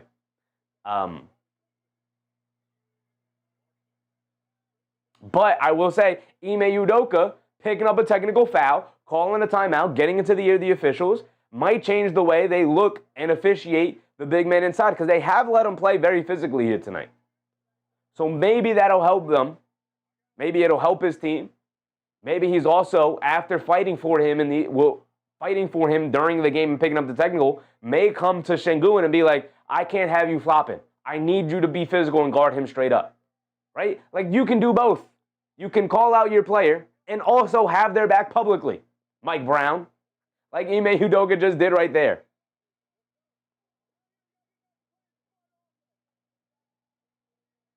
Otis said Sixers get back on track. They have been back on track for a while now. They're playing well. Extremely well. Suns Gen said his turnovers are a problem. I mean, 6 tonight is, he's 7 for 10 from the field. If we just look at the traditional counting stats, 22, 4, and 2. 22, 4, and 2, 7 for 10 from the field. You're like, oh, he's having an excellent game. But you're absolutely right about the turnovers. That's his 6th turnover of the game. 6. We are 3.5 minutes into the third quarter, man. And you got 6 turnovers. He's on triple-double watch. He's at the very least on double-double watch with 6 turnovers. So that's just life with KD now. 37 years old. They should not be relying upon him to the degree in which they do. He's 37 years old. Like, they should not be relying on him to the level that they do. But they do rely on him, and so, just got to play better. Kuminga, Jason said, Kuminga with 10 1-and-1 in 9 minutes with a steal. Dude out here balling. He can put up stats, man. He can put up stats. The question is always, how much do those stats help your basketball team win games? So he will be traded at some point, I assume. But we'll see. Now that Jimmy Butler's out, we'll see. Suns Jen said, and yet they traded Green and Brooks for him. I do think Durant fits them better than Green and Brooks. They needed a go-to guy on the perimeter. And Durant can be a go-to guy for them on the perimeter. They got to get to the playoffs. It's all about the playoffs. Right? Durant will be more beneficial for this Rockets team in the playoffs than he will be in the regular season. Green and Brooks will be more beneficial to the Suns because they don't have championship aspirations, because they just want to get back to having a good regular team in the regular season. So it's beneficial for both sides. Durant has it on the right wing. You get over to Şengün. Şengün being guarded by Oubre. You get over to Jabari Smith Jr. to the basket. Can't get the little floater to go as it rims just toilet bowls out of there.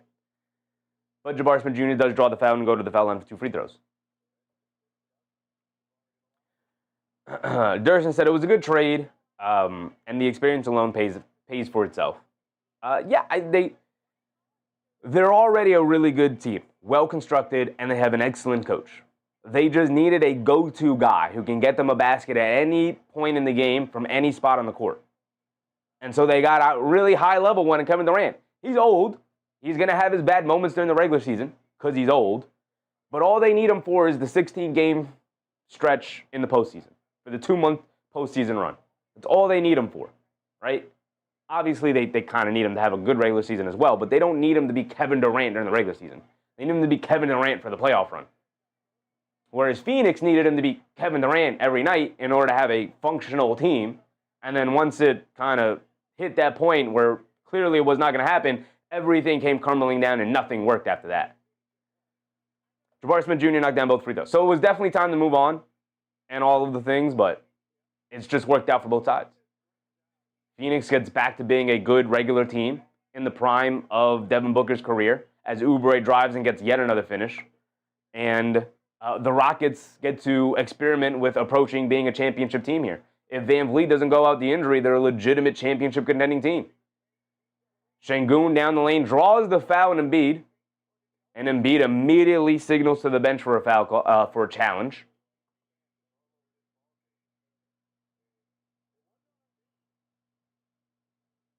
I'm going to show the replay here.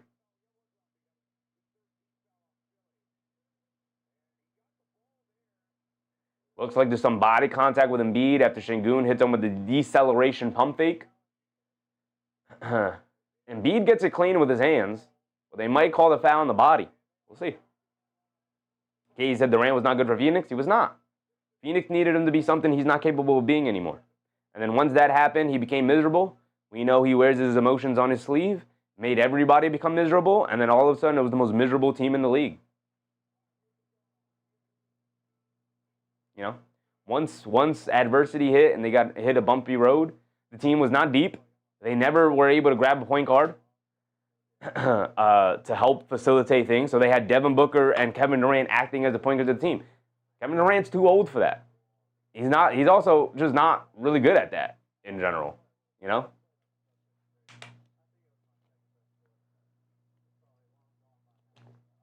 It was not a well-built team around Durant and Booker. You know, this year you look like, okay, who are the saviors team? Like, obviously Dillon Brooks, but they haven't had Jalen Green. They added Mark Williams. Iguodala is having a much better season. Colin Gillespie comes out of nowhere as a point guard. They signed Jordan Goodwin. Like, a lot of the things going really right for Phoenix are things they cleaned up in the offseason, outside of just adding Brooks and Green. A lot's gone right out, you know, outside of just those guys. Doug first said Rockets losing is crazy. Philly's good. Philly's good.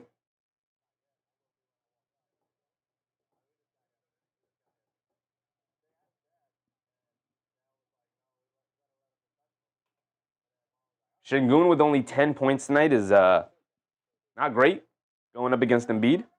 Embiid is now sitting with 21, 9, and 4. Doug Fresh said, I thought they were stronger than this gameplay. The Rockets have hit a bumpy road in their season, brother.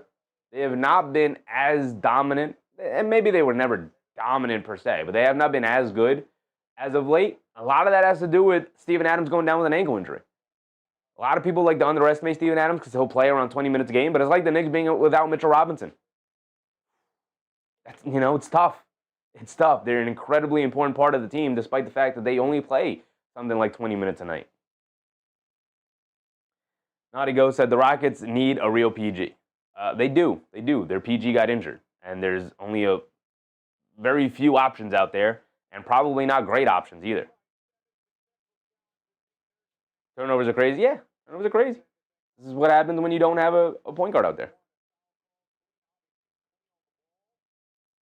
So Jen said, we did change our front office. That's definitely the step one of, like, revamping your organization, because there were some tough moves made. Some tough moves made. Ishbia, you could tell me, Sons Jen, but it feels like Ishbia is finally taking a little bit of a step back. New owner syndrome for sure was hurting him.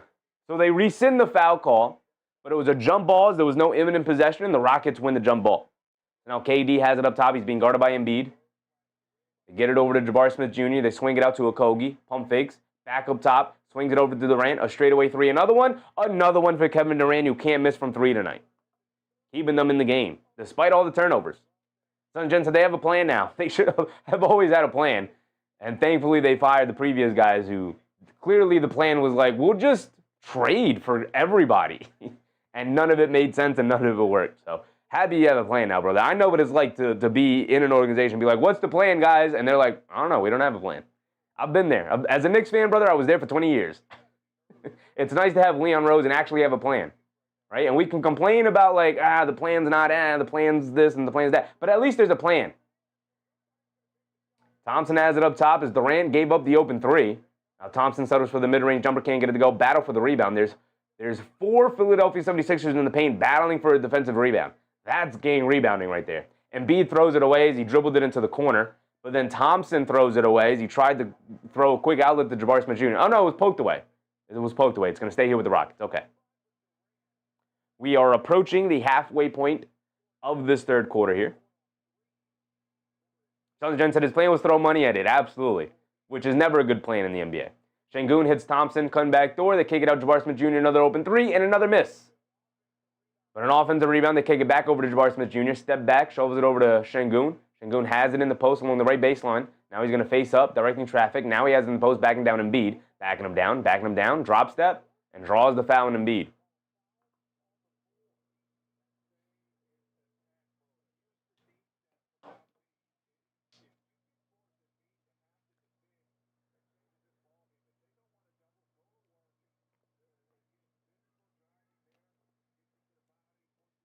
Naughty Ghost said, throwing money at the problem only works in the MLB. True. Very true. Very true. KD, off the handoff from Şengün, dances with it against Barlow. Faces up, now attacking to his left. Now crosses over to his right. Settles for the mid-range pull-up jumper. Good defense from Philly. Good defense from Barlow. And then Embiid skies for a rebound and gets fouled by Thompson. Naughty Ghost said, for now, 2027 is probably going to be canceled because of the lockout over creating a salary cap. They're going to need to create something, brother. This Dodgers situation is getting kind of crazy. Paul George bringing it down. They get over to Embiid. Embiid, mid-post. Left wing. Back up top to Paul George. They swing it over to Maxey. Extra pass over to Oubre, but knocked out of bounds by Durant. Sons Jen said, stupid Dodgers. Yep. They are on the verge of ruining baseball.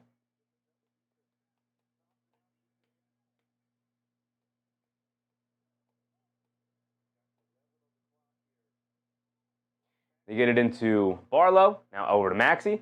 Maxey has it up top. Crosses over to Barlow. Shoves it over to Oubre. Oubre with the two-handed slam. Beautiful ball movement by the Philadelphia 76ers as they take an 8-point lead. Their largest lead of the game here, 8.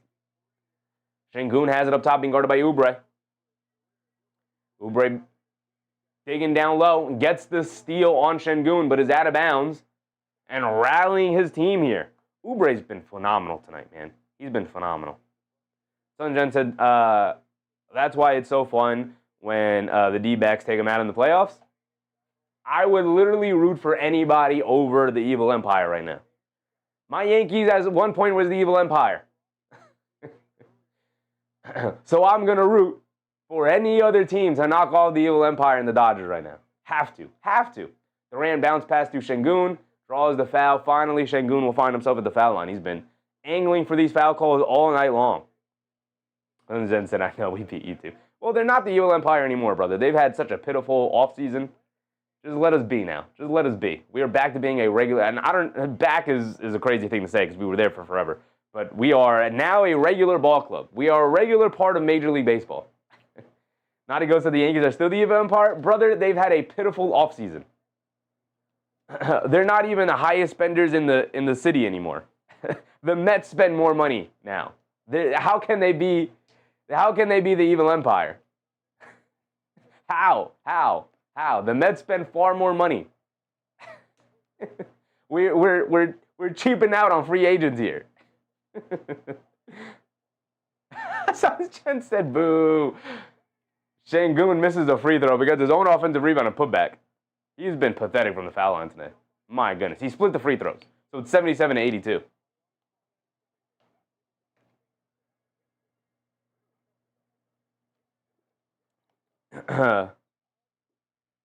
Son Jen said, I also love baseball. I like baseball. I'm a very casual fan of baseball, but I do like baseball.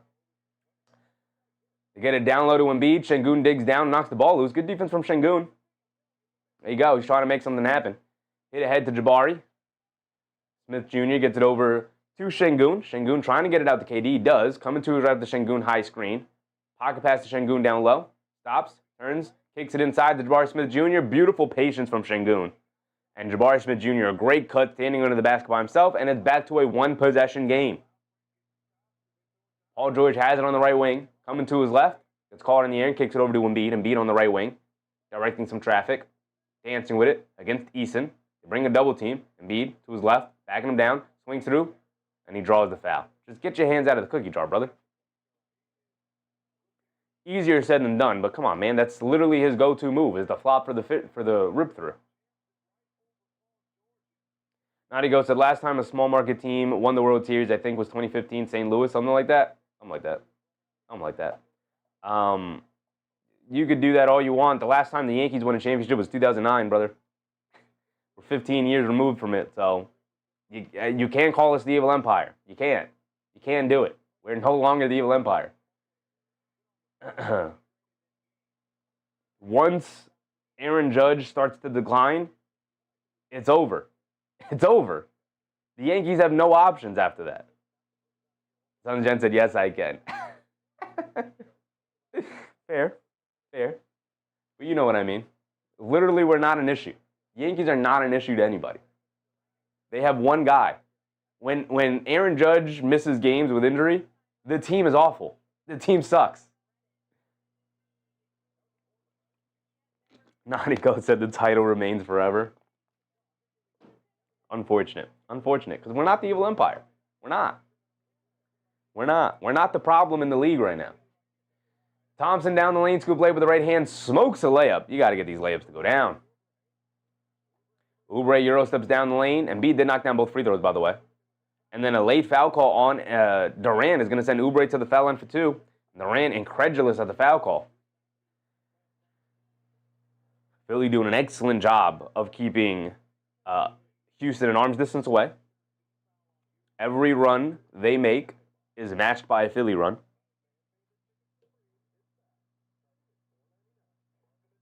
Naughty Ghost said, y'all can miss the next 20 World Series and still have been to the most World Series. Yeah, that's fine, brother. There's a bunch of other teams in the league, but they literally have not been dominant since the 2000s. They did nothing in the 2010s, and they've done nothing so far in the 2020s. Once Aaron Judge is gone, the Yankees are going to be at the, unless they make a huge move for a star player, they're going to be at the bottom. Of the bottom. Just Dad said, Judge needs help in the lineup. Grisham is not the answer. I mean, we could say that about anybody. Nobody is the answer in this darn lineup. Listen, man, they had Juan Soto on their team and decided not to pay him. You know? Sun Jen said no, zero empathy. I'm not asking for sympathy. I'm not asking for any sympathy. I get it. Forever hate the Yankees. 100% understood here. Not asking for any sympathy. All I'm simply saying is we are not the evil empire anymore. Don't throw that out on us anymore. We don't even deserve that label. I would love that label. I would love for you to have a real reason to hate me in 2026. But it's not really there right now. You could hate me for past reasons. I fully understand that. There are teams in the NBA I'm going to hate for forever, like Miami. Miami's not an issue to the Knicks, but I'm going to hate Miami for forever. But we are not the evil empire anymore. You should not be concerned with the New York Yankees in 2026. Maxey has it on the left wing to get over to Embiid.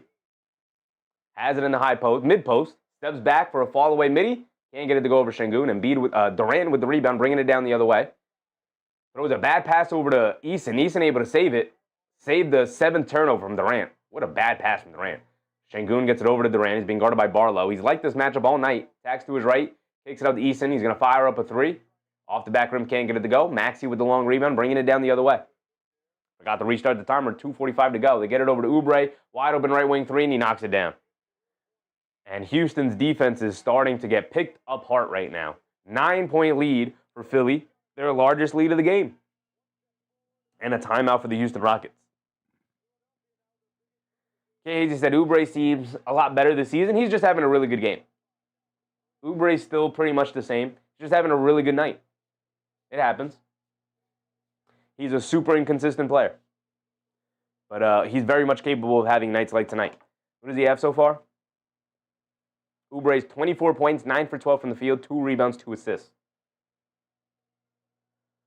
Just that said, I would have signed Soto to a 15-year contract. He's one of the best players in the league. Even if the end of the contract is bad, you'll figure it out from there. you know? Naughty goes, yeah, again, I'm just messing with you. I get it. No, I get it. I know what you're doing, brother. I appreciate it.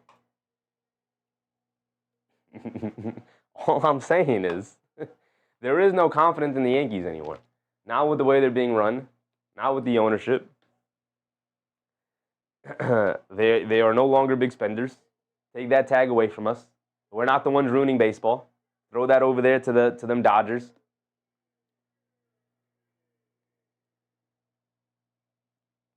The crazy part as well is they're not even trying to ruin baseball, the Yankees. Like, it would be a different thing if they were trying to ruin baseball. They were trying to sign all these guys, and these guys were just choosing other places like the Dodgers. They were offering more money. They're not even trying to go after a lot of these guys. You know, like the Mets are. You know, and they're striking out on some of them. They're also getting others. The Yankees aren't even trying to get anybody. They've had a pitiful offseason. Pitiful offseason. Durant said, need to get George Costanza back at Yankees.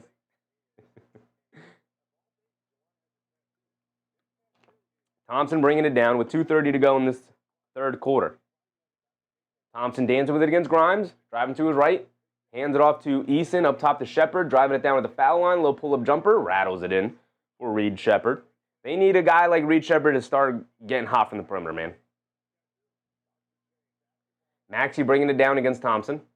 It's a 7-point game. 2 minutes to go. Lobs it over to the top to Oubre, and then Eason comes over and picks his pocket. Eason hit ahead to Thompson, pump fakes, and gets the easy layup. And just like that, defense turning the offense back to a 5-point game.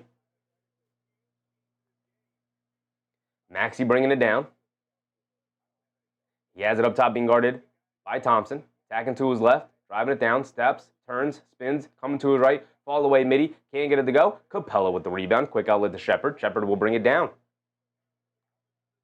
Shepard coming to his left off a double screen. Steps back, swings it over to Dorian Finney-Smith, who's going to pump fake and drive to his left. Leaves it off for Eason. Eason to the basket, scoop layup with the right hand. Can't get the layup to go. Bono with the rebound, losing the handle. Tries to save it inside, but right to Eason. He spins, lays it up, and the foul for Tari Eason. And he has the opportunity of cutting it back. Oh, no, it's already a single-digit game. My bad. My bad. A one-possession game. My bad. It's back to a one-possession game, 88-85. Eason at the foul line can cut it back to a 2-point game just like that. My goodness.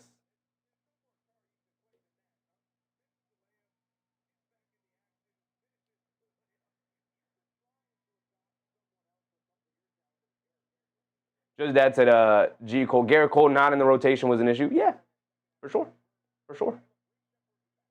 But, you know, you knew it was an issue. You knew it was an issue from the start of the season. Fix the issue. You're the Yankees. You know, fix the issue. And they didn't. So, Eason misses a free throw. Man, the missed free throws for the Houston Rockets tonight is going to murder them. They should have the lead right now if they even just knock down 80% of their foul shots. Grimes coming to his right. They get over to Barlow. They're daring Barlow to shoot. They puts it up over Capella. Can't get it to go. Eason skies for a rebound.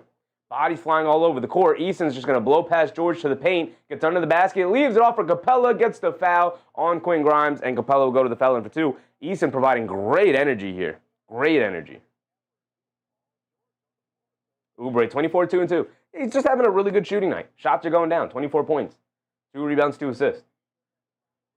He's playing really good defense as well most of the night, having a big impact on the game. But it mostly comes down to the fact that he's just knocking down some shots. Capella misses the first one. More missed free throws. My goodness.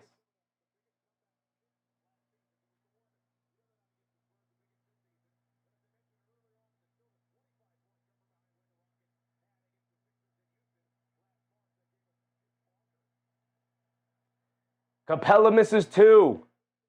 But Dorian Finney-Smith saves the offensive rebound at the Eason. Eason dancing with it on the left wing. Spins to his right off the defender. Goes to the basket, scoop layup, can't get it to go. Battling on the glass, can't grab it. Barlow able to finally secure a defensive rebound. Quick hit ahead to Maxey. Maxey kicks it in the corner. Paul George, an open left corner 3. Comes up short. Eason snatches yet another rebound. And now he'll slowly walk it down. They're going to play out of the half court. Eason has it up top. Picks up his handle, gets it over to Finney-Smith. Now they get over to Thompson. Thompson coming to his right. Now attacking to his left. Kicks it out to Finney-Smith, a straightaway 3. and he knocks it down, and we're tied at 88 just like that. And Maxey will bring it down the other way. Maxey has it up top, being guarded by Thompson. 10 seconds to go. Never restarted my timer for a minute. I've been bad on my timer watch today. Maxey gets it over to Grimes. Grimes being guarded by Eason. Attacking to his left to kick it out to Paul George. Pump fakes. Fly-by defense from Shepherd. Mid-range pull-up jumper at the buzzer. Got it to go for Paul George. And Philly will take a 2-point lead into the fourth quarter here. Throw 12 minutes up on the clock. It's a 2-point game. May the best team win.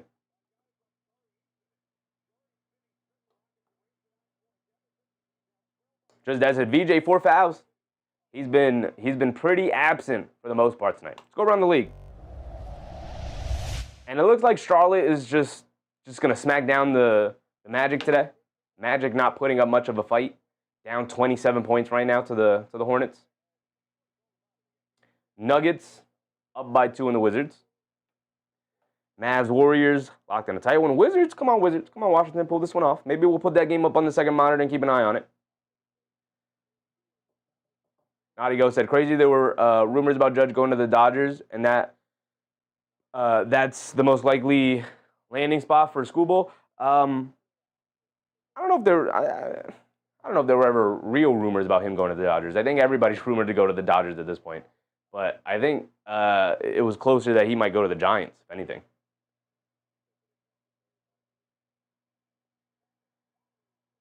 Let's pull up this other game over here.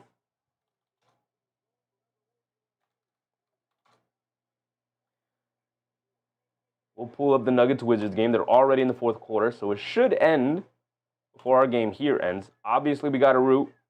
We got to root for our Washington Wizards, man. Got to root for our Washington Wizards. Bulls Timberwolves locked in a tight one. Interesting. Spurs Jazz will be tipping off soon. It's a 9 o'clock tip-off time. So around 9:10. Another about 15-ish minutes or so before that one tips off. Kuminga, the leading scorer with 10, the top performer. There you go, top performer. Jonathan Kuminga. Somebody come trade for him, please. That's Golden State right now. Somebody come trade for this guy, please.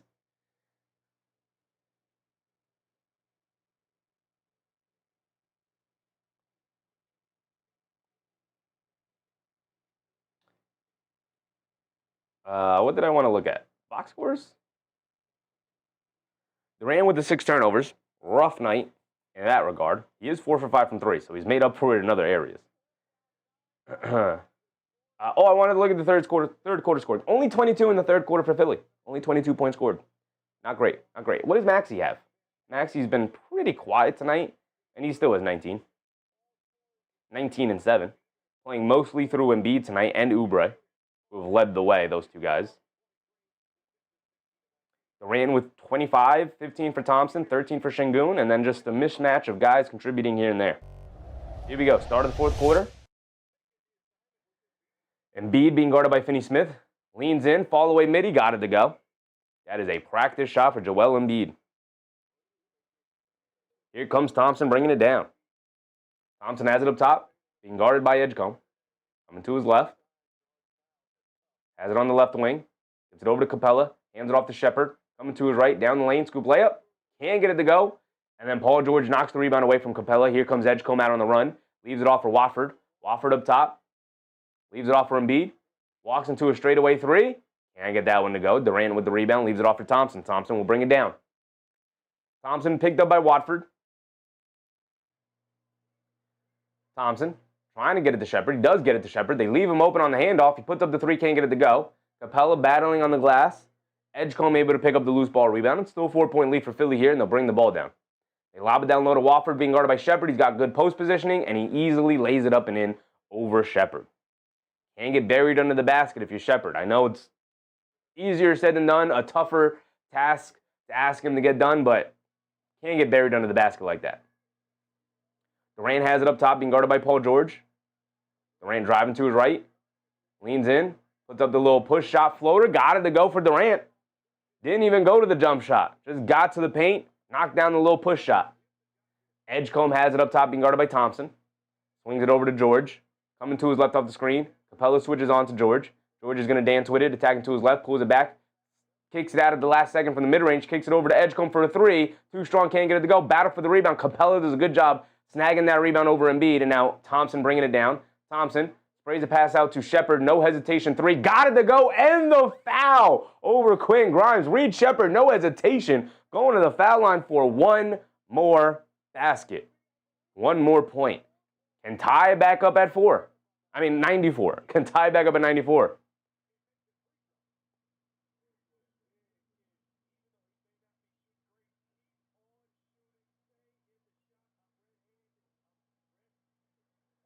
That's a judges from Northern California. Yeah, that's why the Giants were in the mix, right? But of course, they missed a free throw. Shepherd also missing. Nobody could hit free throws today for Houston. My goodness, what a disaster from the foul line. And it's probably going to end up costing them the game. They're 12 for 24. They're 50% from the foul line. If they shot 80%, 70% from the foul line. Dorian Finney-Smith battling with Embiid, and they finally hit Dorian Finney-Smith with a foul.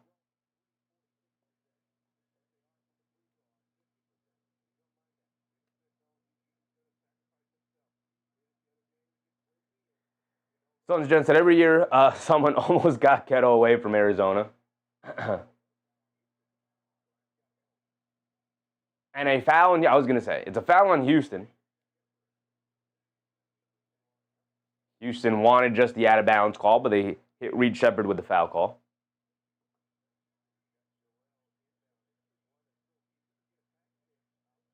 They get it into Wofford.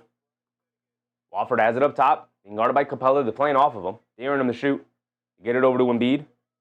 Embiid has it in the mid-post, being guarded by Finney-Smith. Backing him down. Throws up the hook shot. Can't get it to go. Battle for the rebound. Capella had it, lost it, and then picks it up. And get over to Durant. Durant leaves it off for Shepherd. Hit ahead to Thompson. Thompson, full head of steam. Throws the lob up to Capella, who beat Embiid down the court for a two-handed slam. And Houston retakes the lead. Here comes Edgecombe. Bringing it down. Attacking to his left. Being guarded by Thompson.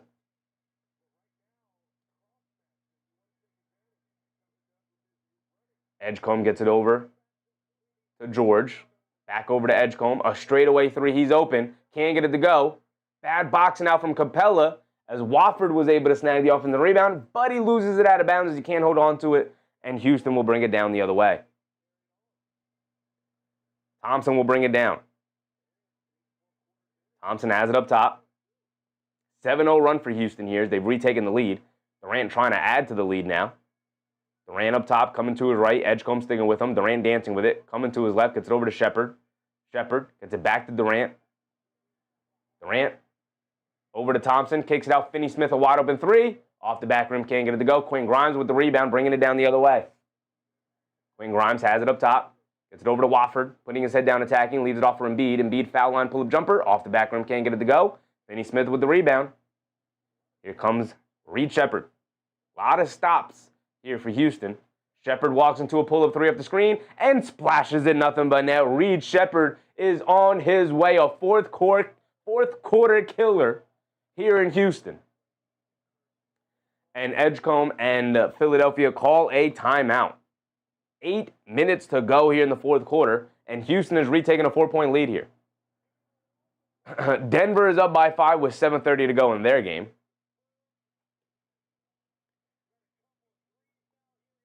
Naughty Go said, how are you 46% from three but 50% of the charity line? I can't. There is no explanation for it. It's just a wonky night, I guess. I don't know. I don't know how you explain that, man.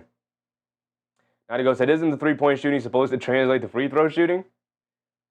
I think it's supposed to work the other way around, but essentially, I guess, right? They're supposed to be tied together. They're supposed to be hand in hand. If you're a good three-point shooter, you should be a good free throw. Actually, no.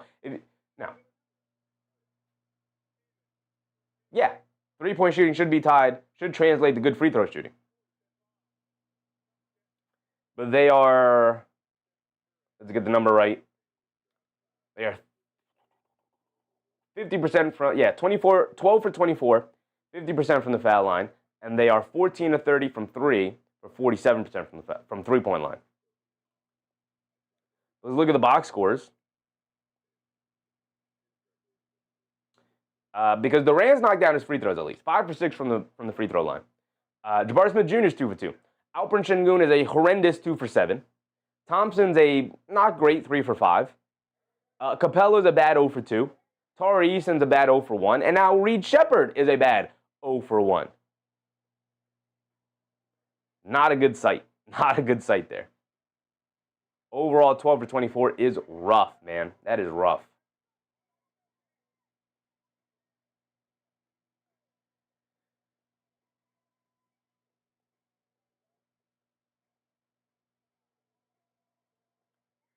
Is this other game over yet?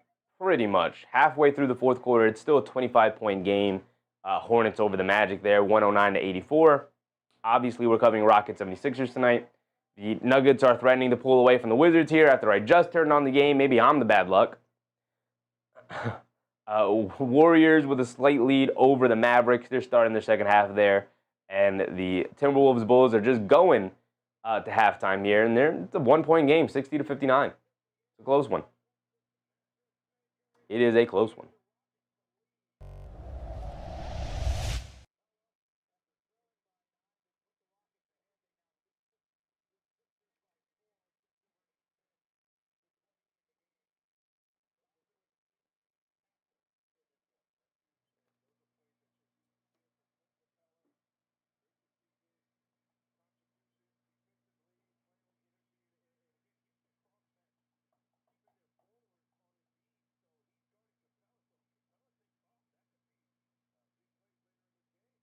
Southern Jen said, can the Eastern Conference help me out here or no?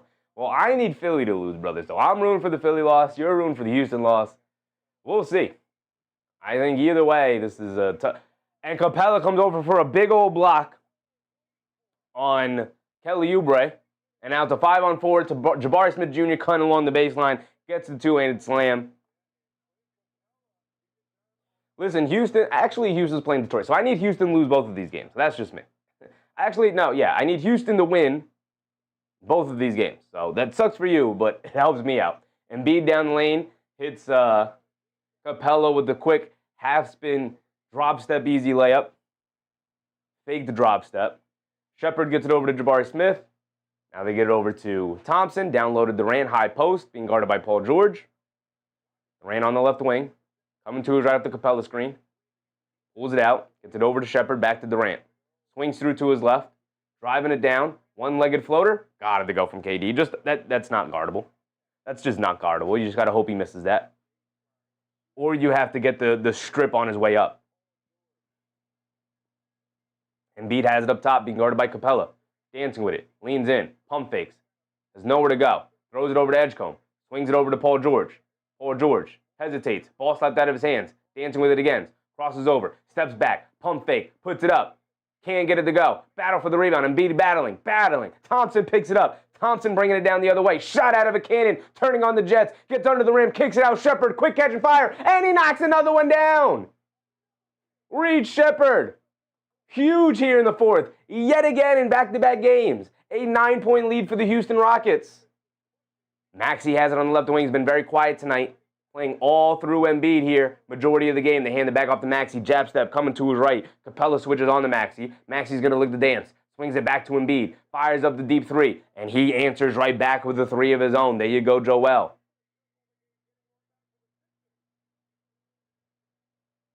Here comes Thompson bringing it down the other way. Thompson has it up top. Looks like they're trying to wind down time as much as they can. Under 6 to go. Thompson blows past the defense to the lane. Can't get the layup to go over Embiid. Great rim defense from Embiid. Here comes Maxey. He pulls up for the transition right wing three. Too strong. Can't get it to go. Durant knocks the rebound away from Edgecombe. Here comes Sheppard. Sheppard crosses over to his right on Maxey to the rim. Layup. Can't get the layup to go. Embiid with the rebound. And then Sheppard chases down Embiid and picks up the steal. Reed Sheppard. Another dynamic fourth quarter effort here from Sheppard. Sheppard, cross court over to Jabari. No dip three for him. Don't love that shot. Thompson skying for the rebound, though, battling for it. Knocked out of bounds as Thompson knocked it off of Paul George, and it's going to stay here with Houston. 5 minutes to go. Thompson's going to sub out here for a quick breather. Judge Dad said our Hornets with a couple 35-point quarters. They get it into Sheppard. To Şengün, my bad. Şengün shoves it over to Jabari Smith Jr., cutting down the middle of the lane for an easy two-handed slam. And Joel Embiid just standing there under the rim, not cognizant of any kind of player movement for Houston there. And Jabari Smith Jr. just cut right in front of him for an easy two-handed slam. Under 5 to go. 8-point lead for the Houston Rockets now, 107-99. And Houston with all of the momentum in the game. As for our Washington Wizards, last I checked, they were down 8. Aaron Gordon's at the foul line. Highly unlikely they're going to be able to pull this game off just because they're the Washington Wizards. Why would they? Kay Hayes said, take Embiid out. He is just kind of sleepwalking out there right now.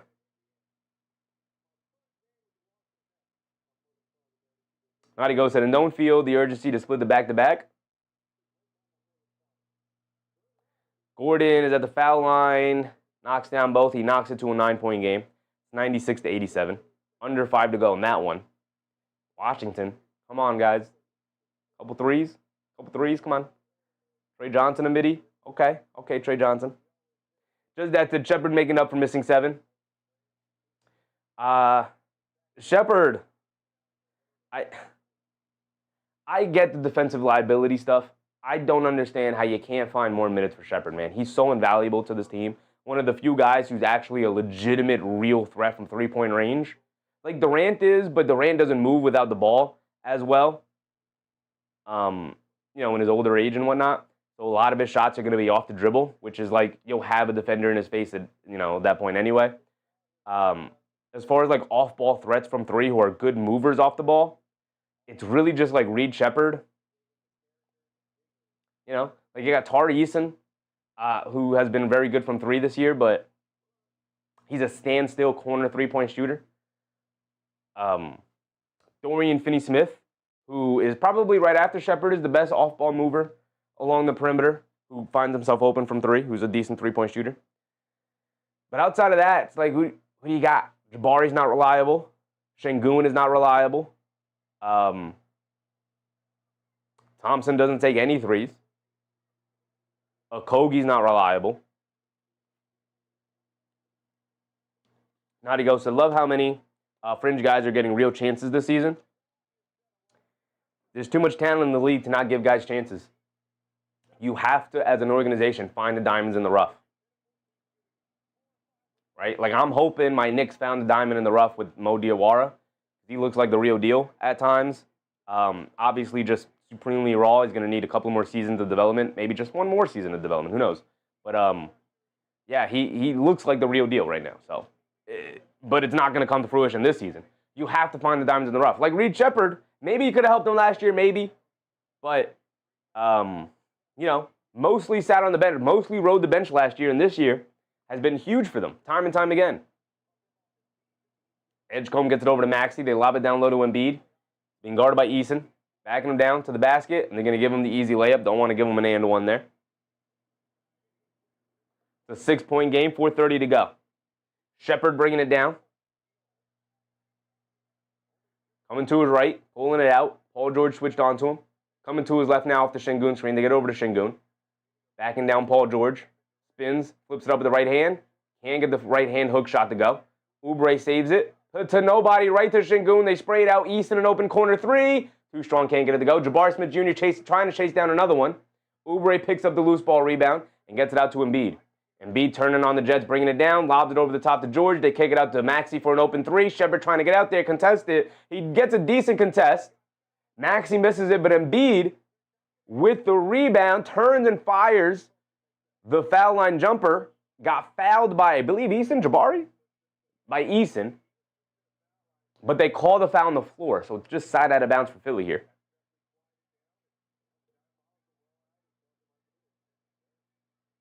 Washington's down by 7 with 3:30 to go in their game. And Denver has the ball. Unfortunate. Maxey crosses over to his right off the handoff from Embiid to the basket. Who played with the left hand. Got it to go for Tyrese Maxey. There you go, brother. There you go. He's put up his points tonight, but he's been pretty quiet in terms of his effectiveness. Washington picks up a steal, by the way. Shepard has it up top, being guarded by Edgecombe. Coming to his left off a high Şengün screen. Crosses back over to his right, down the lane, throws up the floater. Off the back rim, can't get it to go. Battle for the rebound. Paul George tried to knock it away from Shepard.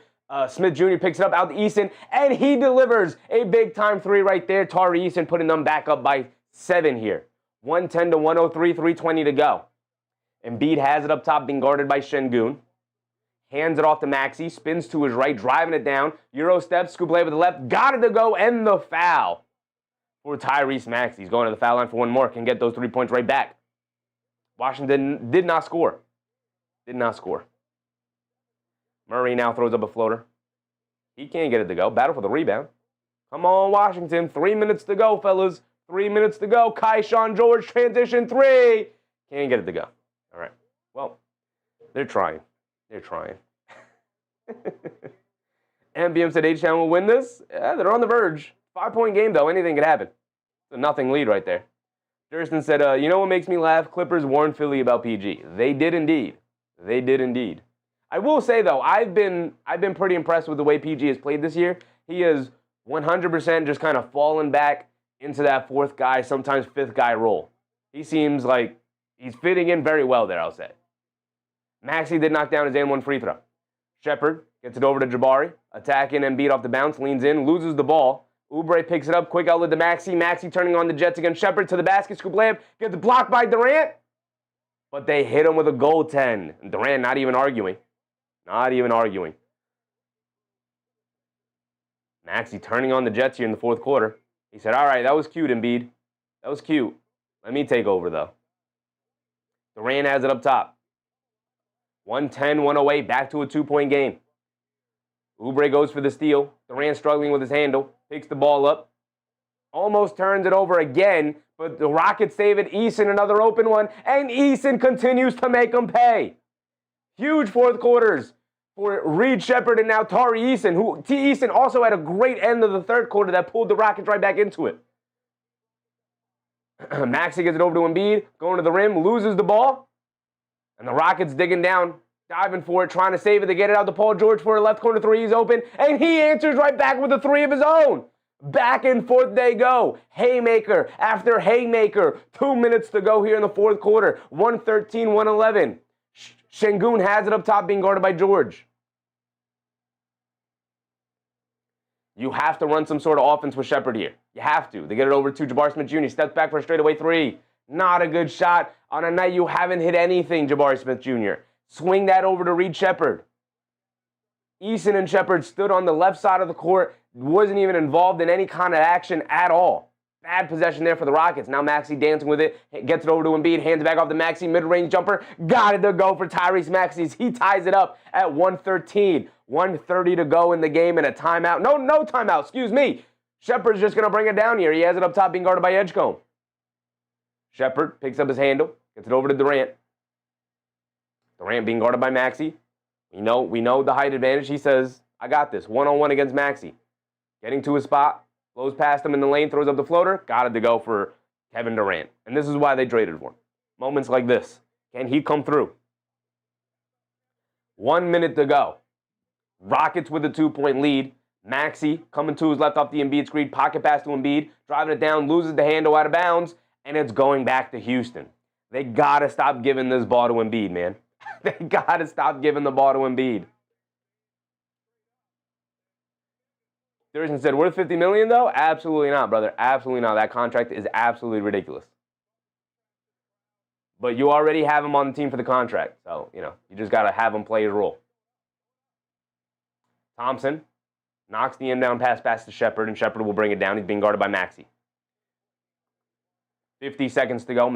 Shepard has it up top. They get it over to Durant again. Durant lobs it, tries to lob it, and the 8th turnover for Kevin Durant tonight as Maxey blows past the defense, gets the scoop layup. Another turnover for Durant leads to an easy basket. Shepard all the way to the rim, can't get the layup to go. Şengün saves the rebound over to Jabari. Jabari wisely kicks it out the last second. Shepard swings it over to Durant, spins. Another turnover, no, a foul. They bail Kevin Durant out there. Should have been another turnover.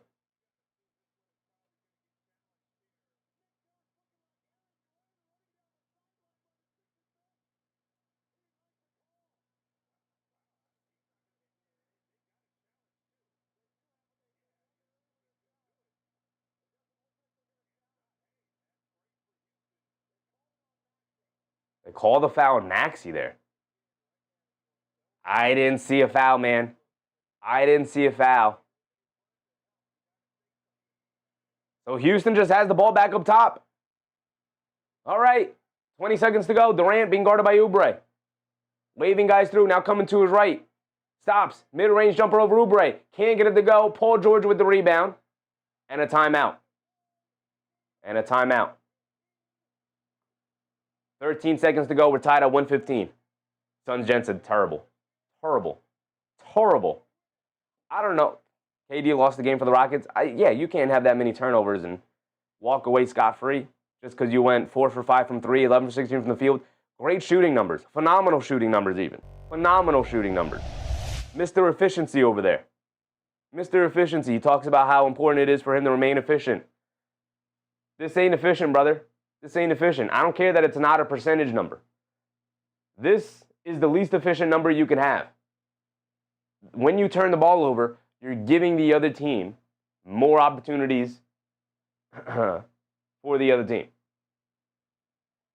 Okay, he said ball's going to Maxey, as it should. Just that's a challenge available. Challenge was available for Philly, but I don't think they wanted to use a challenge there because they weren't sure if it was going to be overturned or not, and you didn't want to waste the timeout. Suns Gen said, good trade. Hey, brother, at least you know that you're happy with your end of the trade. Houston is going to have to figure out whether or not they're going to be happy with their end of the trade. You already know. Your side of the trade is already worked out for you. Houston is going to come down to what Kevin Durant can do for them in the playoffs.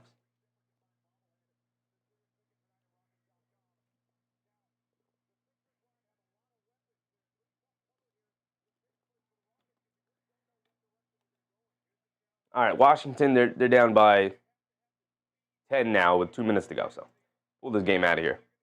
That one's not close. All right, here we go. Maxey bringing it down. 7 seconds to go. Turning on the Jets, driving to his right. All the way to the basket, scoop layup. Got blocked by KD.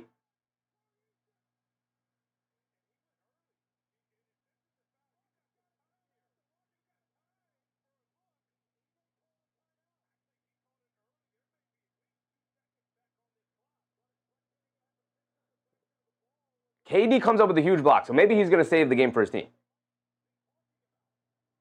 But I think the officials...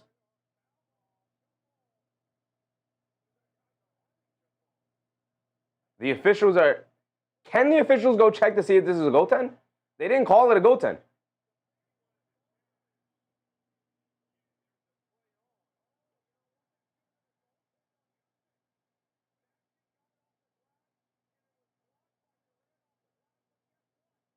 They're going to show the replay here. It looked like a goaltend in real time. Maxey goes up, and that's indeed a goaltend on Durant that is not called. That's a blown call.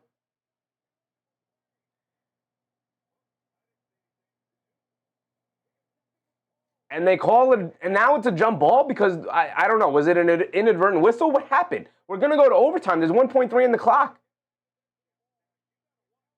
Why was the whistle blown? Philly was out on the break.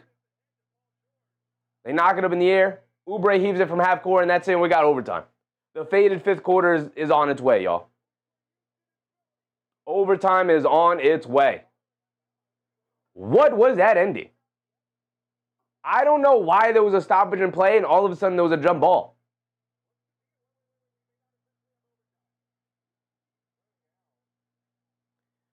Why was there a stoppage in play and then a jump ball was ruled? Inadvertent whistle? By the way Sturgill said refs dropped 76ers. Probably. Sunshine said 2 very poor late calls. Absolutely. The way that's supposed to be officiated is very simple. You call the goaltend. Whether it looks like a goaltend or not. You call the goaltend immediately. The second you see that there's a block shot there and it's that close, you call the goaltend. Why? Because it stops the play and it allows the officials to use an official timeout. Nobody needs to challenge for this. The officials can rule. We're going to go look at this to see if it is indeed a goaltend. You can absolutely do that. So the protocol is you call it a goaltend, whether it is or not, so that you can go and review if they get the basket or not. That could decide the game. The refs absolutely screw Philly here. Absolutely. Absolutely they do.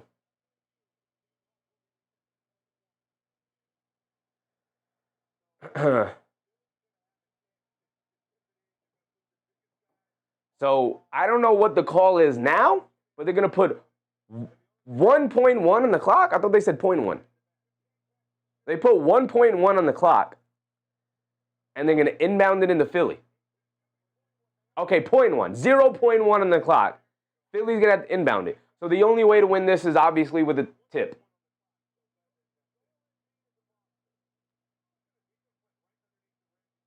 I don't know how. Was it an inadvertent whistle that the refs blew that forced the jump ball situation? Because it looked to me like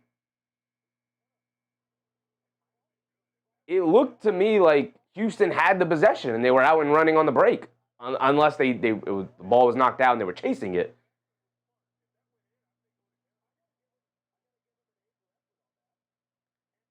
Sergio said, if Nick Nurse got a tech and that game ended, I wouldn't even be mad. It would make sense as to how the game's been going. Just that alley-oop final would be fitting, I guess. Yeah, but they had 0.1. They didn't even attempt to throw it at the rim. They threw it into Embiid, and he tried to like volleyball tap it in from the three-point line. It wasn't even close, and that's it. We're going into overtime. I think these officials were horrific at the end of the game there. I think the officials kind of forced this overtime period. Really rough stretch there for the officials. Really rough stretch. They swallowed their whistles and they told the players to go decide it, though. I kind of appreciate that at least. We're in the faded fifth quarter. We got to throw 5 minutes up on the clock.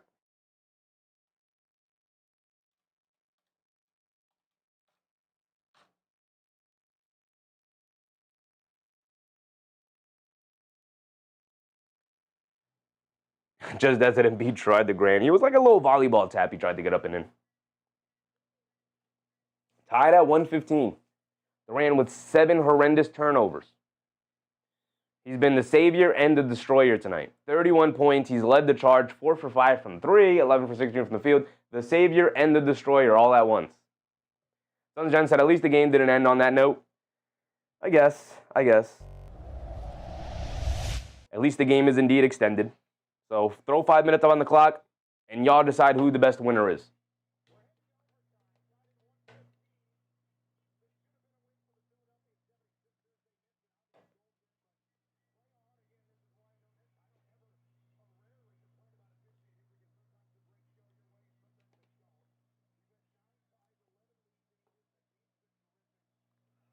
Just that's at KD at -9. Thompson a +9. Capella +12. Look, this is why I don't care about the stat, brother. Eason has been a huge factor at the end of the third and for majority of the fourth there, and he's a -12. So this is why the plus-minus doesn't mean anything on a game-to-game basis. It means absolutely nothing. Austin, what's up, Austin? I need KD to have 2 assists. He's got 3 assists total. You need him to have 2 more assists? We'll see. We will see. Naughty Go said, kind of wish the NBA had NHL-type overtime, 3v3, half the time, no ties, and rotate free throws till someone misses if it's still tied after the first overtime. Nah. Throw 5 minutes up on the clock, go win. Go win me a game. We got to go to 6 overtimes, we go to 6 overtimes. We got to go to 10 overtimes, we go to 10 overtimes. But we're walking away with somebody outscoring the other team in a 5v5 full court matchup. Austin said he has to win 2K. He needs over 4.5. Rooting for you, brother. I'm rooting for you. Şengün wins the tip. KD has it. And the Rockets are out there with Thompson, Eason, Durant, Jabari Smith Jr., and Şengün. Thompson has it up top, being guarded by Edgecombe. Philly comes out with Oubre, Edgecombe, George, Embiid, and Maxey. Şengün has it in the post, goes up, Got blocked? I don't know what happened there. Lost the ball, tried to pass, it got blocked. Either way, it's a loose ball turnover for Şengün, and Maxey has it up top. Maxey being guarded by Thompson, driving to his left, stops, shoves it over to Embiid, swings through to his right, hands it off to George. One dribble pull of three off the handoff. Nothing but net for Paul George.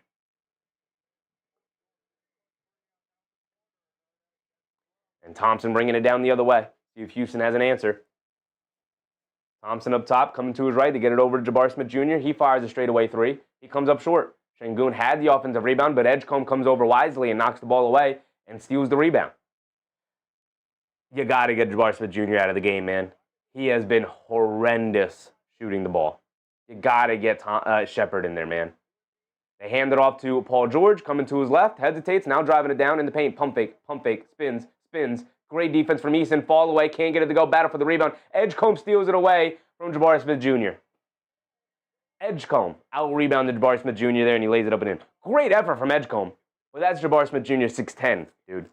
You got to hit a box out. You got to snag a rebound. Can't let Edgecombe outbeat you to it, man. Durant dancing with it against Oubre. Settles for the pull-up three over him, and he got it to go. Kevin Durant has been unstoppable shooting the ball tonight. 120 to 118. It's a 2-point game with 3 minutes to go. Maxey has it up top. Dancing with it against Thompson. Coming to his left off the Embiid screen. Crossing over to his right off the Embiid screen now on the rescreen. They swing it up top. Extra pass to Edgecombe. He's going to fire a three over Durant. Way off on that one. Loose ball. Easton picks it up and a foul on Paul George. 2:50 to go. We're under 3.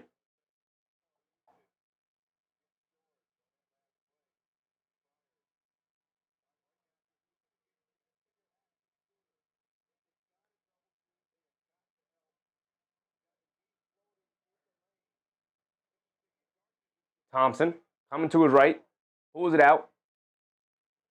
Now coming to his left. At the foul line, stop, turn, spin. Got nowhere to go. Steps through to the basket, layup. Got it to go over Embiid. Good patience, bad positioning from Philly and Embiid there. Maxey up top hesitates, tagging the rim after turning on the Jets and gets the scoop layup to go with the left hand. Philly retakes the lead. Thompson bringing it down the other way, 2:30 to go. Thompson has it on the left wing. Embiid picks him up. Thompson attacking Embiid off the bounce. Kicks it out to Jabari. Hesitates from three. Gets it over to Eason. Attacking. Hop steps in the lane. Loses the handle on the ball. Maxey picks it up. 2 minutes to go. And Maxey has it up top. Maxey coming to his right. Being guarded by Eason. Just blew past Eason. Now they get it to Embiid. Being guarded by Jabari Smith Jr. Leaning in. Backing him down. Thompson comes over, tries to get the steal. And a foul on the floor. Embiid wanted it in the act of shooting, but they call a foul on the floor. Under 2 to go. Philly with a 2-point lead. 14 seconds back on the shot clock for Philly after the foul. And Philly will inbound it here.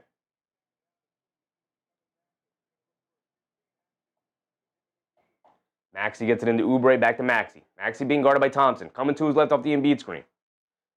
Being guarded by Jabari Smith Jr. in a switch. Maxey's going to dance with it. Shot clock winding down. Crosses over to his right to the rim. Again, scoop layup. Can't get that one to go. Şengün clears with the rebound. He's going to bring it down the other way. Şengün has it up top. Edgecombe picks him up. They swing it over to Durant. Durant wants to get it back to Şengün. Now they screen and switch it. So now Durant's just going to isolate against Oubre. Pocket pass to Thompson, who slips. Down low to Şengün. Pump fake. Gets swatted out of there by Paul George. Great defense from PG there, and Oubre gets a lane to the basket to the rim, gets the scoop layup to go with the right hand. And Jabari Smith Jr. will bring it down 1 minute to go, a little over a minute to go. Smith has it up top, being guarded by Edgecombe. Hands it off to Durant, coming to his right. Edgecombe switched on to him. Durant putting his head down, attacking to the basket, puts up the floater, comes up short. And a loose ball foul on Philly, as Şengün was attacking the offensive glass, 55 to go.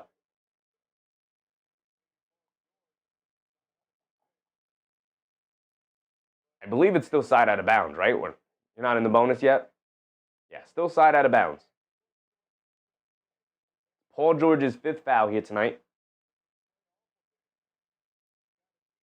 Thompson gets it into Durant. Knocked out of bounds by Oubre again.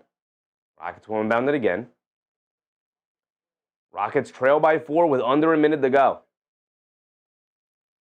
They get it into Oubre, back to Thompson, and they call the offensive foul on Durant, pushing Edgecombe out of the way to try to get the inbound pass. And Houston falling apart. That's Durant's 8th turnover of the game. How you feeling, Suns, Jen? Happy with the trade, brother. Gotta be happy with the trade. Edgecombe has it up top. Gonna wind down as much time as possible. Coming to his left. Smith Jr. switches onto him. Crosses over to his left, rejects the screen, down the lane, tried to throw down a big dunk. Doesn't get it. To turnover on an air ball. Thompson, KD, wide open right wing. Can't get it to go. Thompson, the offensive rebound. Back out to KD. Another one. Misses that one as well. Another rebound attempt. KD down the lane. Puts up the floater. Gets it to go. No foul call. He hit the floor. Still a 2-point game. 20 seconds to go. Maxey will bring it down. They have to foul or get a steal. And Thompson wisely comes down and fouls him. Sons Jen said this is exactly what I watched for 2 years. 8 turnovers for Kevin Durant tonight. Is absolutely going to cost this team, along with this team not being able to knock down a free throw tonight. My goodness, the free throw shooting has been horrendous. The turnovers have been preposterous. The fact that they're even in this game is amazing to me. Maxey knocks down the first one. He's got another one coming. 3-point lead. He can knock this to a 2-possession lead with under 20 seconds to go.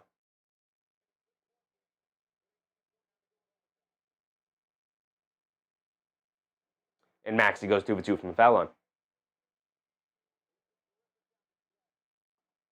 Thompson bringing it down the other way. Turns it over. Loose ball. Oubre gets it over to Embiid. Embiid hit ahead to Maxey. And this will do it as Maxey goes in for a 2-handed hammer. And the Sixers will pull away and win by 6. So the rightful team ends up winning anyway, as Easton will bring it down and heave up a 3. No, Paul George knocks the ball away, and that's going to be the end of it. Paul George knocks the ball away again, and that's going to be the end of it. And Philly should have won it at the end of regulation with the goaltend call. But they absolutely end up running away with it in the overtime period anyway. I don't know why Jabari Smith Jr. was in the game. Maybe defense, I guess, but he didn't grab any rebounds. He couldn't buy a basket. They were leaving him open from 3. And if they had Reed Shepard in there, I don't know, I would just feel a little bit more comfortable with the threats that they had opening up lanes for guys like Amon Thompson. Just that's at 9 ties. Okay, he said Sixers got justice. The rightful team won today. It would have been better for me as a Knicks fan if Philly lost, but Philly absolutely deserved this win today. Houston definitely deserved the loss. 8 turnovers for Durant. 12 missed free throws. They shot 50% from the foul line. Horrendous shooting night.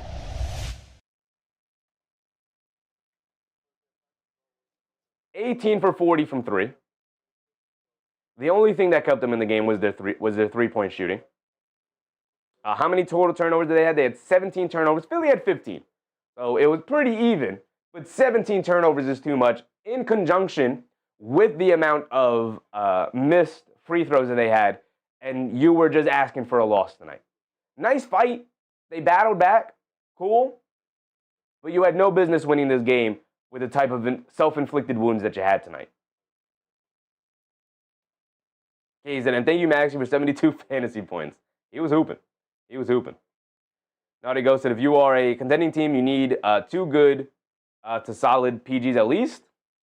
You need multiple ball handlers is really what you're saying. You need multiple people who could be able to handle the ball. Honestly. You need multiple ball handlers. And even Houston, you know, Thompson is 1. And I'm not really too confident in anybody else's ball handling ability. Kevin Durant at 37, he obviously can handle the ball. But against pressure, we just saw him have 8 turnovers against pressure here tonight. So, Southern Jet said, Lakers and Rockets tied now. Yep. We can take a look at the standings real quick before we sign off here tonight. Out on the West Coast, Phoenix Suns at 6. Minnesota at 7. Minnesota, for as well as they've played, they're locked in the play-in right now. Well, they're tied with Phoenix for the 6th seed right there. So they're actually all tied for the 5th seed. But they are one back in the loss column. That is really the area you want to look at most. You don't really want to look at the games back too closely. Obviously, look at it and see how far you are. But the area you really want to look at is the loss column, right? Where are you in the loss column? How many losses can you afford moving forward? Because obviously you want your team to win as many games as possible.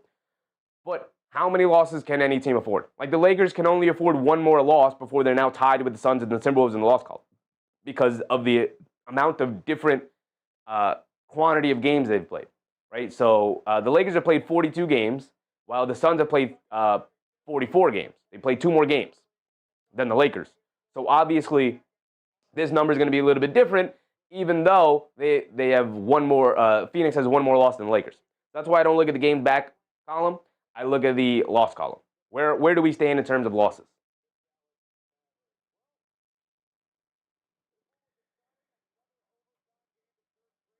Nadigo said, I mean, yeah, that's usually your PG. Usually. Sometimes you're forward. Sometimes. And you're rare Joker types. Absolutely. Excellently put. Actually. Nadigo said, momentarily, but not as primary guys. Yeah. Yeah. Nadigo said, also, I don't trust the Twins as ball handlers at all. They are pretty reckless and still young and not great ball handlers. And, you know, they're missing Fred VanVleet. That's in Maxey played 43 minutes. I mean, it was an overtime period. It was an overtime period. You're going to get high numbers whenever there's an overtime game.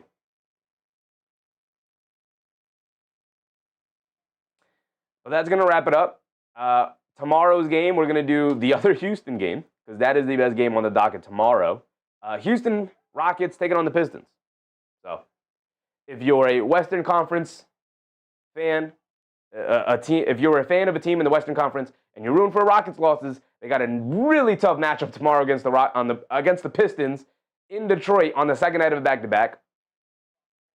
And then obviously on Saturday we have our Knicks game. We're going to try to do more than one game on Saturday. I'll work it out which games we're doing. Knicks 76ers at 3 o'clock. It's an early game, right smack dab in the middle. Don't like those smack dab in the middle games. Terrible timing for me. But we're going to do Knicks 76ers, and then we'll find another game to do. Warriors, Timberwolves, not all that interested in because no Jimmy Butler anymore, all of that, yada, yada. Maybe we'll do Cavs Magic. Maybe we'll do Celtics Bulls. I don't know. We'll decide, though. We'll decide. We'll figure it out. But that's going to be it. Appreciate you guys for hanging out with me for an overtime period. We had some extra time on our hands here tonight. With that being said, that will wrap it all up. We went around the league. We saw a bunch of things. Sons of Jen, Justice's dad, Durston, appreciate you guys. Appreciate you guys very, very much. Drillano, thank you, brother. We're going to end it here. Naughty Ghost, appreciate you. MBM, Ozahar, Stir Show. We will be back tomorrow, of course. It's a 7 o'clock start time, I believe. Double check that. Tomorrow's 7 o'clock start time tomorrow, so we'll be live at 6:30.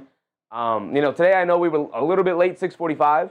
Had some things going on, had to push it back a little bit. But we're always going to be live. We're always going to be here. Tomorrow we'll be live at 6:30. I'll make sure it happens tomorrow at the proper time so we could actually go through a proper pregame. Thank you guys for hanging out with me yet again here tonight. I appreciate you guys. Ton of generosity in the chat as of late, and you guys have been awesome. You guys have just been awesome. Again, you don't need to do anything. All I ask is that you guys show up and hang out with me. That's all I've ever asked. But you guys continue to show your generosity in spades, and I can't be any more appreciative of the community that you guys have been building. I literally don't do anything. I should be doing more. I should be doing more for the community. All I do is create the room and press the go live button and host it. That's all I do. You guys are the ones creating the community, so I appreciate you guys. Thank you for hanging out with me and indulging in all my ramblings here tonight. We'll be back tomorrow because we don't miss games. We don't miss days. And it's been incredibly fun. So with that being said, thank you guys for hanging out with me. I appreciate you. Remember to brush teeth before bed, stay hydrated, and I'll catch you on the next one. Good night, everybody. Bye.